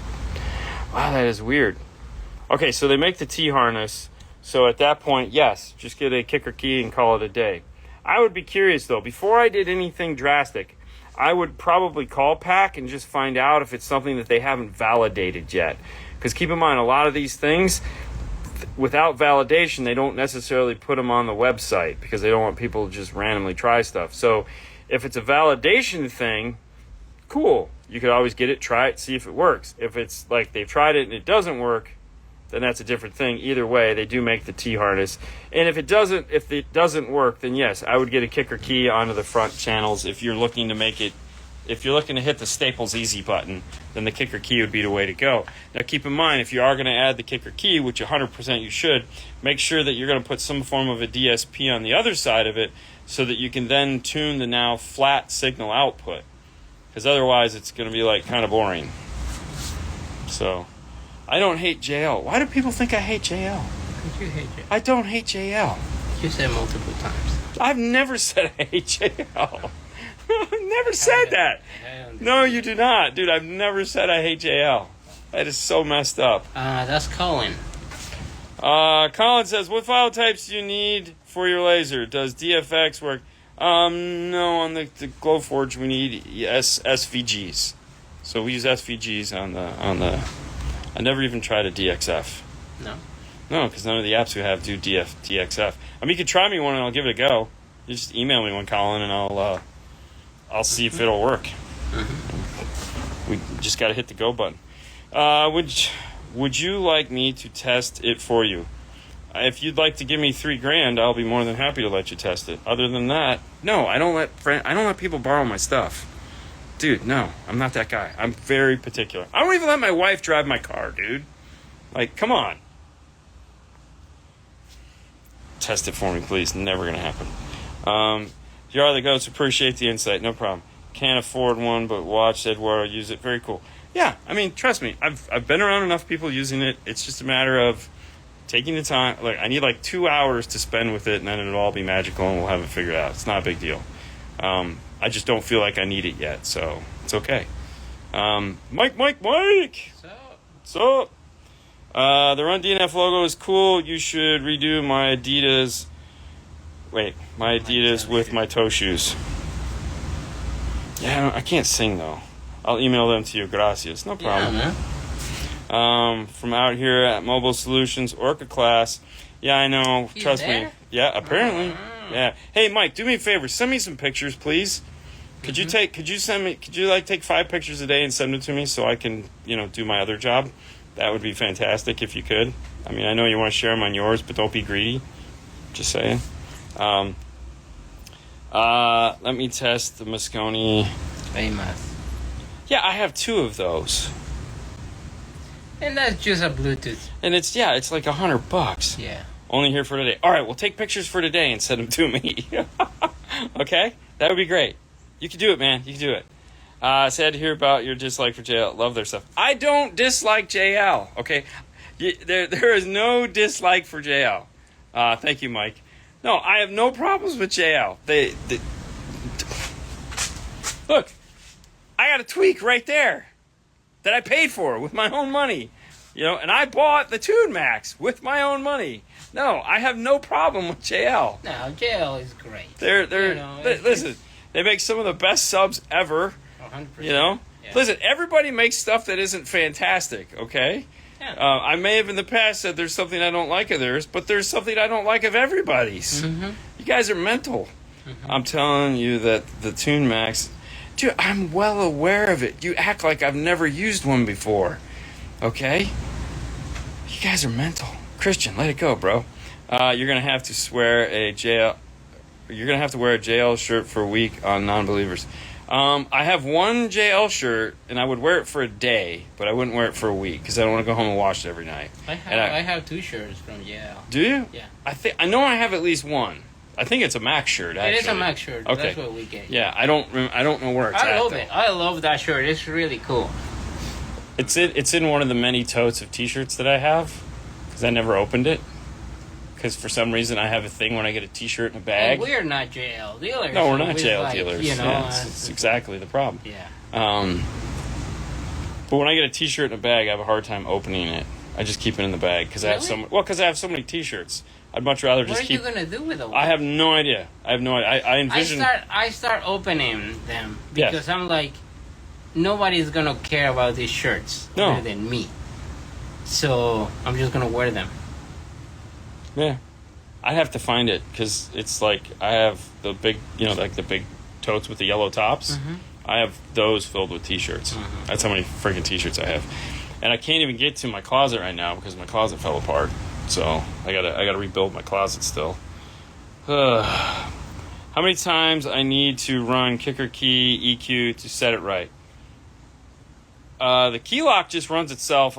It goes through the steps and does it all on its own. It actually, if you want to know more about the key lock and how it works, simple enough, go over to YouTube and watch the key lock how it works video. We published it like a month or 2 ago, and it shows you the whole thing, everything that it does. It only has to run once because it actually runs itself multiple times. Now the key amplifier, the 200.4, technically you only need to run it once, and then you can listen to it. And if something is wrong, that's when you have to do kicker key hacks, which is like if it's off to one side or the other, you have to use your fader. And so let's say it's off to the driver, so then you move it to the passenger to figure out what it is, the positives, so like if you need brighter tweeter, turn the tweeter up. If you need to move to the left, turn it to the left. And then once you figured all that out, then you invert those. So if you went up one, you go down one. So you make it a negative. Make everything a negative. You went right, go left. Rerun the software again, and then zero it out, and you'll have perfect tune. And if you just didn't get that, I can't explain it any easier. I like the 3 mics for the RTA at the headrest. Looks so cool. Huh? Apparently he's excited about how the RTA looks. It has 5 mics. Yeah, I know. I don't know. I want to get, you know what? I just get Natans and just screw everybody. Oh, and then you're gonna get smart? Yeah, I'll just get smart. I mean, smart is. Oh wait, it's the same thing. Oh my gosh, no.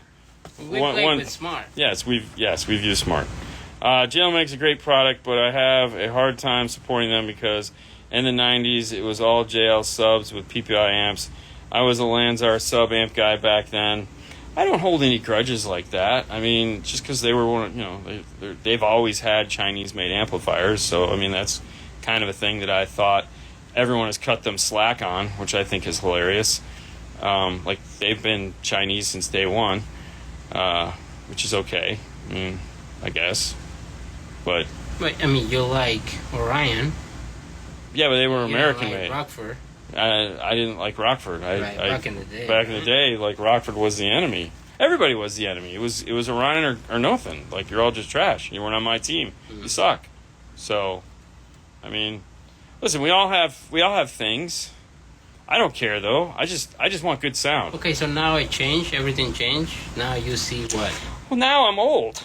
And now you can kind of see that there's more to the world than one thing. I mean... You don't have to stay with one? No, variety is the spice of life. Mm-hmm. I mean, you know, being able to... You know, listen, enjoy. Don't get me wrong. I'm not going to go grab a Nikon camera and start taking pictures with it. Right. You know, because that ain't going to happen. But, I mean, if that's all we have, well, sure, then I'll figure it out. But I don't want it. Yeah. You know? But, you know, playing with the Fuji has been a lot of fun. But it's so much different than, and it's a lot harder to use than the Canons because it's a whole different mindset. But yeah, it's just part of it though. It's for the love of photography. In this case, it's just the love of car audio. I still have a ton of unopened Alpine, Rockford, and Infinity shirts Rep used to give us in the 90s, or one that came with a huge purchase order. Yeah, right. I mean, yeah. Elias. No Phoenix Gold rolled made in Portland. Yeah, dude, let Phoenix go, man. Just let it go. Elsa the bitch. It's odd because I love the PPI Art Series amps, but never held a grudge against PPI. So you gotta remember something, guys. Being a fanboy is one thing. Working with this stuff is another, right? So day-to-day things that like we have to do, we will develop products that we like because we have a positive experience with them on a day-to-day job related business. You know, like this is what we do for a living. So when we work with a product and we like it, it's usually because we've had to work with it so much that we're extremely comfortable with it. We know what it'll do. And when you like change that process up sometimes and it doesn't work the way it's supposed to, well then that just kind of ruins everything, right? I mean, we've all been there. So, you know, and then when you have the unknown, it's like, all right, so I got to spend 4 days putting the unknown in a car only to find out like, oh, this stuff sucks, or, oh, this stuff is amazing, which is what you're hoping for. So it's a little bit different, you know, because we have to deliver and we have to promise and we have to keep our promise. Whereas if you're just like buying some stuff and you put it in and it sucks, oh, this stuff sucks. And you go buy something else and say, this stuff sucks. And it's like, okay, well, what experience do you have with it? Nothing? Okay, cool. Do they still have restrictions of dealers in the 25 to 30 mile radius selling the same products? For some manufacturers, yes. There is still, I don't think it's 25 to 35 miles because there aren't that many dealers anymore. But yeah, there are still areas, and that really comes down to a dealer per dealer like agreement, meaning, you know, like the manufacturers will, like for example, we wanted to carry the Blackbird from Arc Audio because it's what we needed for the iData stuff. The other dealer in town really wasn't doing much with it. I was like, I don't want any of the other stuff because they do really well with it. So we just carry the one piece, you know, and the PSM Pro. So we carry like 3 pieces and that's it. And that's because I don't want to affect their business. They do really well with it. I don't want to get in a pissing match between a customer that's like, I can get it from them. No, I don't want anything to do with that. They can have it. But I just wanted the product because it's a tool that I really like. And after all, everyone's just a tool. I can't wait to come by one day in the future and hear Nando New Sony ES head unit since I can't replace my factory head unit. Oh, it's so sad. And yeah, we know. You guys will learn all about the ES next week.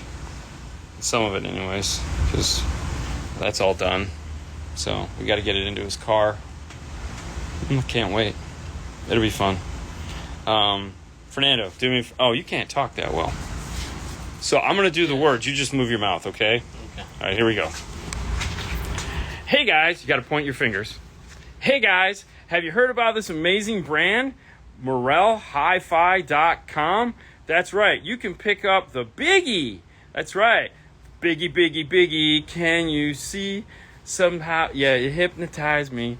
Anyways, I just love your flashy ways, and if you want to have flashy ways too, head over to MorelHiFi.com and check them out. And you can find them here on Instagram at Morel_America. That's right, Morel_America. Make sure you give them a big thumbs up. You can see some cool installs over there. And hey, we got new speakers to talk about soon, but we're not going to talk about that. But if you'd like to see them, head over there, right here, there, here and there and here. Peace out, homies. Yeah. That was really good, Fernando. That was really good. Audio systems checking in. Wonder if it's Yak Dill. Yak Dill, are you going to finals? Wonder if he's driving out to finals. Yak Dill? Yeah. I mean, I could see him doing it. Census by Morel. Yes, that's actually it. Madison and I are laughing. Just for you, Christian. Just for you.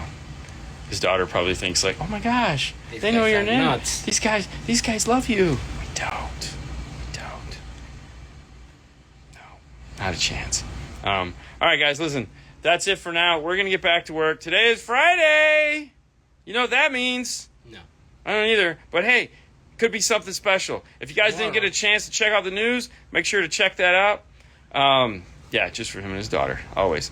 Make sure to check out the news from this morning. A lot of cool things we talked about. And tomorrow morning, tomorrow afternoon, tomorrow evening, 5 o'clock tomorrow, Saturday. That's right at the height of college football. Make sure to tune in and watch. Ask questions, and have a great time. You guys see ya. Bye. Bye, Christian. Bye, Christian.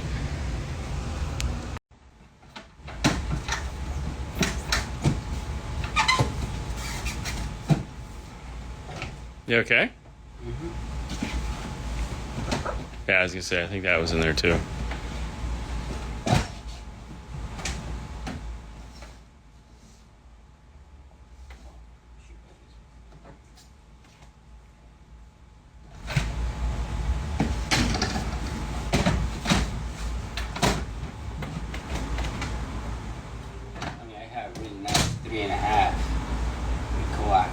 Yeah, I don't think that was a fit either.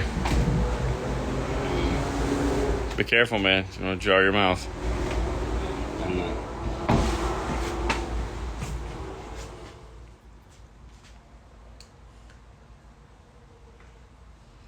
You good? It says we're telling your followers that you've started a live video. I haven't received. Yeah, I was gonna say. I don't think it works. Let me check my phone.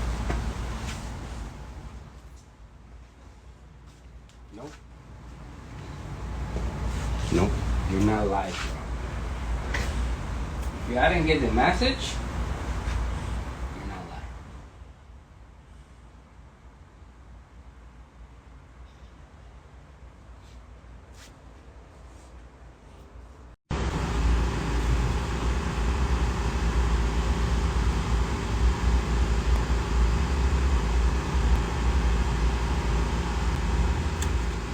You should close it. I did. It's open now. Now it's on. Mm-hmm. Yep. How's your Jello? Good afternoon, everyone. Hi. How are you? What do you mean? It's Jello. No, it's Tommy, red. who? It's red. Oh, God. Oh, my gosh, dude. That is so bad. I know. Dude. That was good. That was good. It's red. It's not Jello.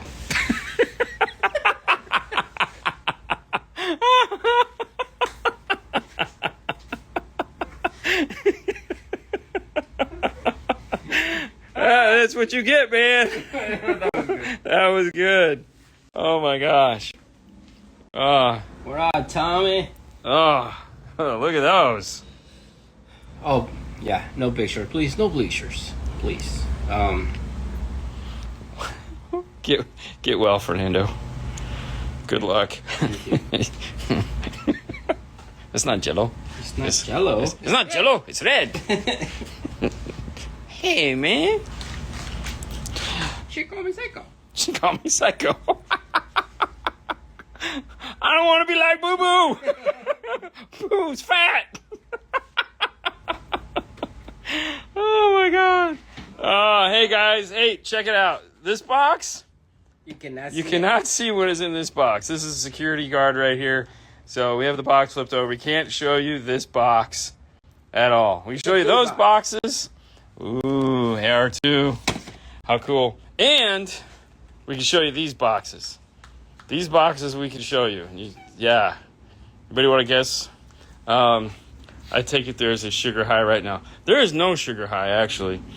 No sugar at all, bro. Yeah. So you got the sugar-free yellow?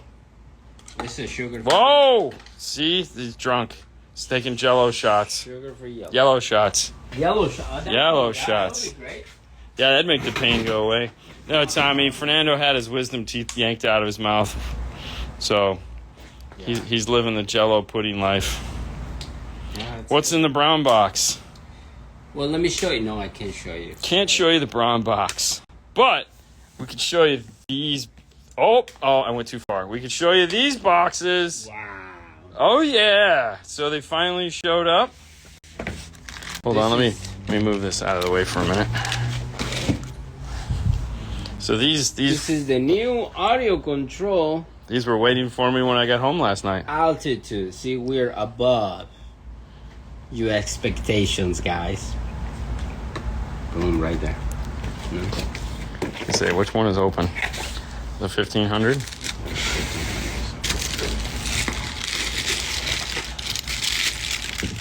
Oh, snap. No more wisdom. That explains it. Tommy. That's it. That's it. I'm done. Yep. That's the bottom. That is the bottom. Oh, never mind. See, I told you. Wisdom is off. Oh my gosh. Yeah, there you go. There it is. That's the 1500.1. This is the altitude. These are the new amplifiers we've been talking about for weeks now. So there's if that. You squeeze it. Yeah, you can squeeze he's so strong. He squeezed it when he got it out. A little bit more power right here. No, that's spike mode right there, man. Squeeze out spike mode. Mm-hmm. Hey, you should grab an Allen key. Yeah, grab an Allen key. So this is a project we're working on over here. That's why this is just sitting here. So this is we're doing. You guys are gonna love this. That's a project we're working on. Is that the new PlayStation 6? Oh, you know it. Yeah. That's the new PlayStation 6. But we can't show you that. I was going to say, are you having a hard time? Yeah. I mean, you could have easily taken the amp over there with you. That's smart. I mean, and then you could have got the right Allen key and everything. I could just follow you over. You have better lighting over here. Is that the one? That will be the easy way to do that. I mean, it's crazy, right? Makes sense. Makes sense. We are some of the first people to get our hands on these. Look at that. Good? Not good. See? It's sick. It's not sick. Dude, are the LEDs attached to this? All right, lift that up. I want to see what's going on here. No, it's just open. Oh, okay. Oh, wow. It's like a little magnifier. Yeah. Oh, that is weird. I thought it had... That's cool. This is cool too. It has the little plastic clips on it so they don't fall out. Screws doesn't fall out. That's. I like this. Yeah. Your amplifier doesn't like that, so. That's actually pretty cool. So there's a couple things here. They should put another face over here. Oh, for Max with the big with the lightning bolts with the hair up. Boom. Yeah, Max light. Oh, that would be cool. All right, so a couple things. Let's take a look at this. We're gonna do a full unboxing of this, but for those of you guys that are here now, you can kind of get a heads up on what's going on.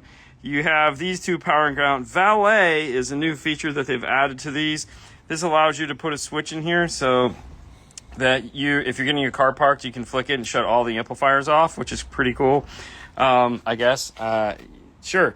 This is their new high level. It's called the LC Connect. This is your line level input. LC Direct. Is it Direct? Mm-hmm. I'm sorry, I couldn't read that. I thought it said Connect. Anyways, LC Direct.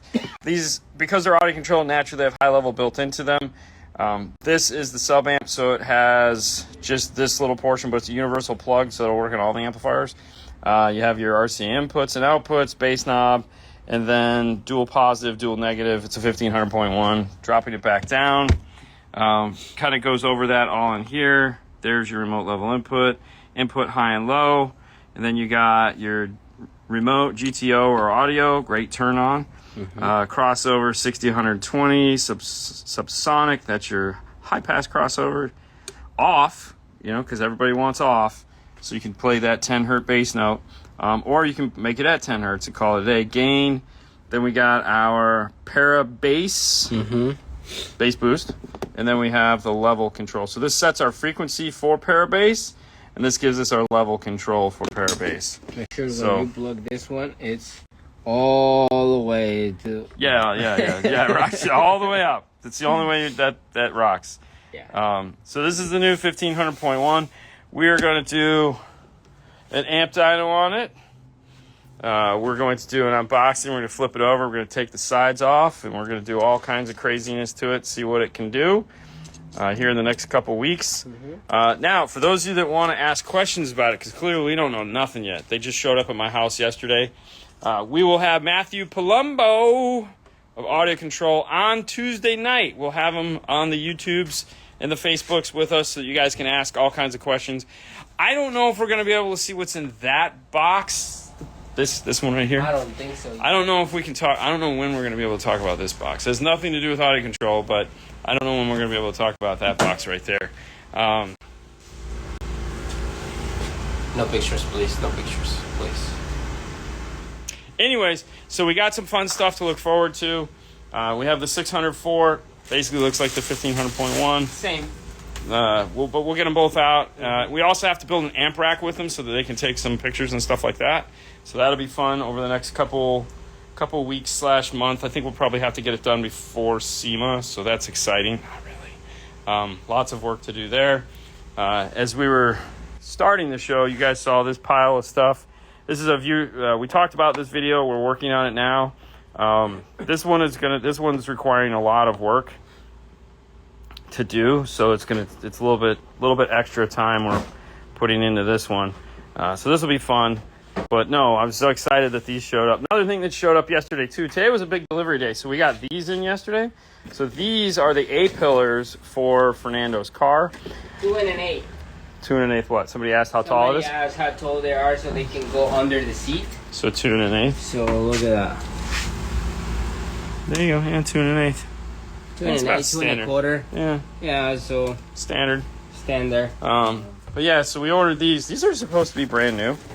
And it looks like somebody with dirty hands has touched them, which kind of sucks. But the plan for this is, they even come with the tweeters. So the plan is these are going to get the Morel tweeters in that we're going to install here real soon. We're going to get those into his car. And then we'll take his A-pillars that are in his car now, and we'll use those to make the new E-pillars because he wants a 3-way set. So we'll see what happens there. But I ordered these in so we could quickly get some Morel tweeters. So we'll show you how. Because this tweeter is melted into place from the factory. So that's how they attach this from the factory. So that's a lot of fun. We'll show you how to deal with this. How to make a bracket if you so want to. What's up, Markland? Hey, man. What's up, bro? I need to get with Markland. I got to talk to him about some secret stuff. Secret stuff? Secret stuff. Like Secret Service type of deal? Like brown box stuff. The longest part length. The longest, not how tall. Oh, so he wants to know how long this is. Oh, how long? Yeah. Super long.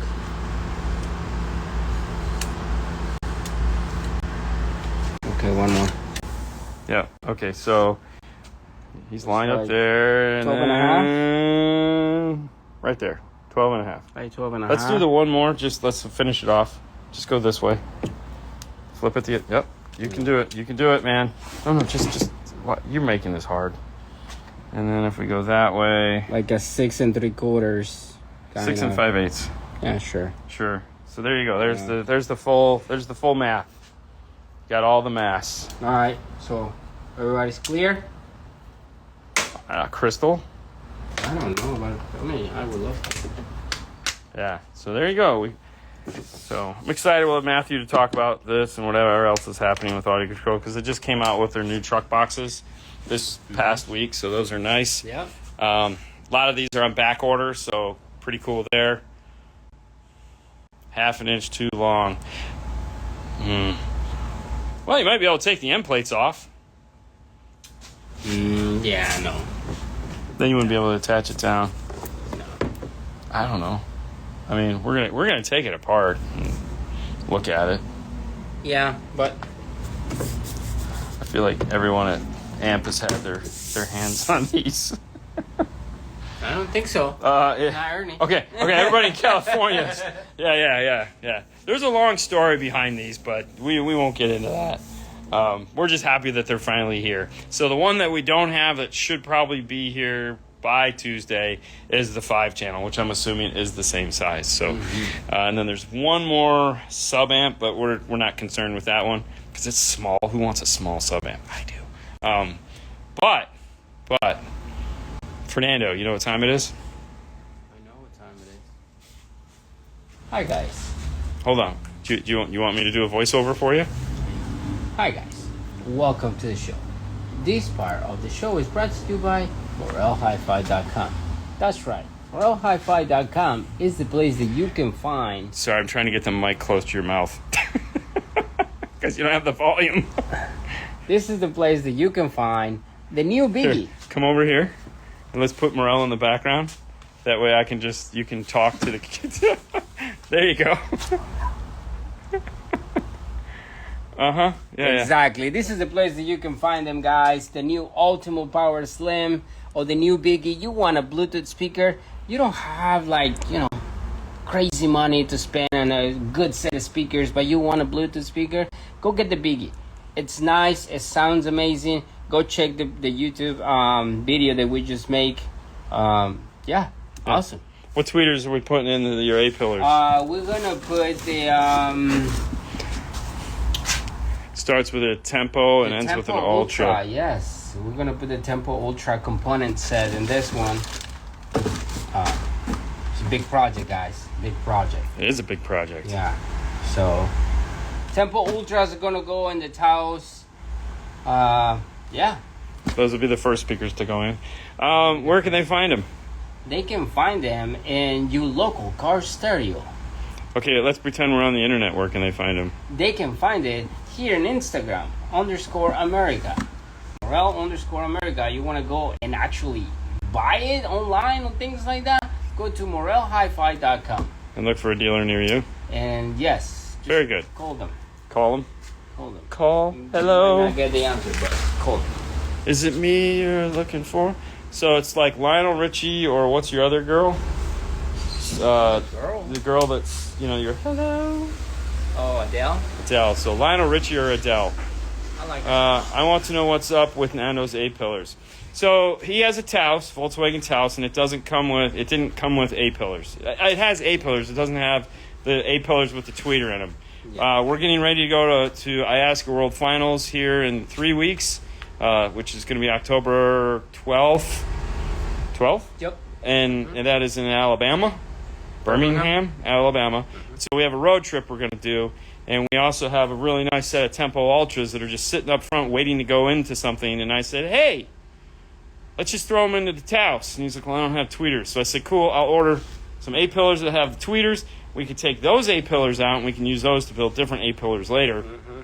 But this gives us the ability to, one, make a really cool video showing you how to put some Morels in a Taos. Yep. And two, it gives us some other extra A-pillars that we can actually build off of and make cool A-pillars. Yeah. So right now, 6.5 in the we're gonna pillar. put an 8-inch up in the pillar. But for right now, we're just going to use the factory ones that have the cool tweeter provision in it. I'll make some cool stuff on the laser. We'll show you guys what we did. We'll show you a couple different ways that you can do it. And then we'll show you our way, as always. And that'll be that. It'll be a lot of fun.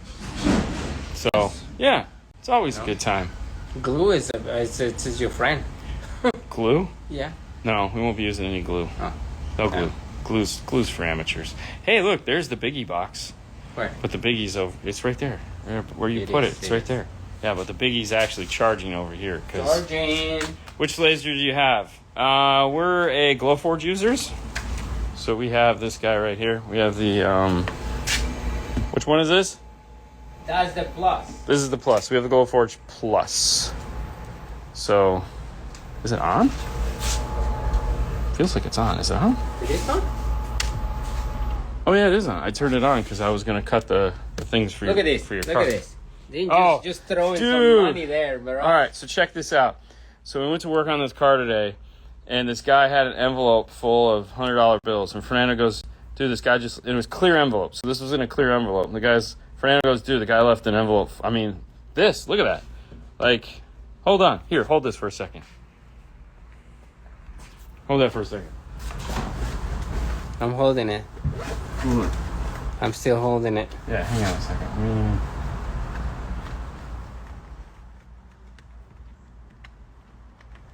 $100. Okay, is this the right one? Yeah. Yeah. So, dude,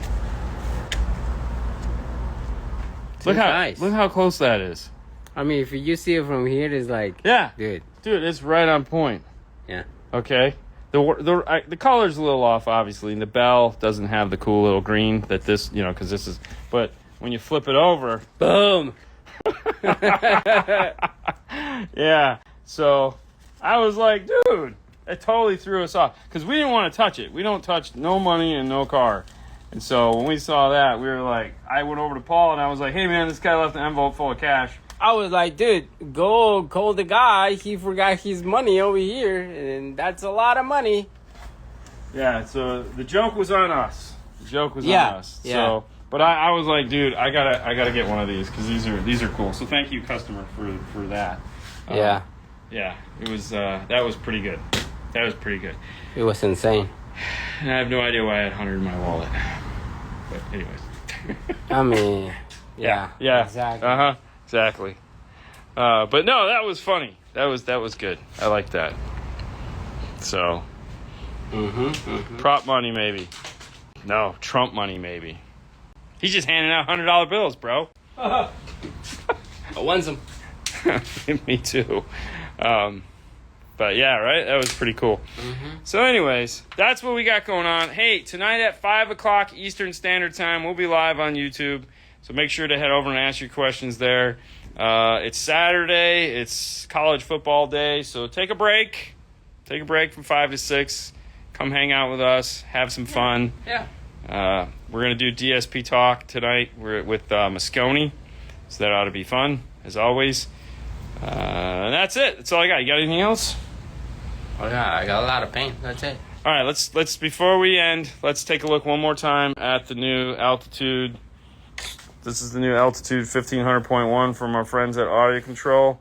If you'd like to know more about these, stay tuned. We're going to do a full unboxing, full tear apart, the whole 9 yards. Matthew from Audio Control will be on Tuesday, so we'll do some live with him. That way you guys can ask all the questions you want, and he can tell us what's going on in the world. And that's really what we got. All right, so the box says 1500, right? Yeah. And this is it. Yes. So that means we're going to get a 2300? No, I think that's the Altitude. That's what I'm saying. It's just Altitude. Yeah. I have no idea what we're going to get. I don't think we're going to get all... I think it's just pointing to... This is how high that mountain is. It's because it's a little mountain.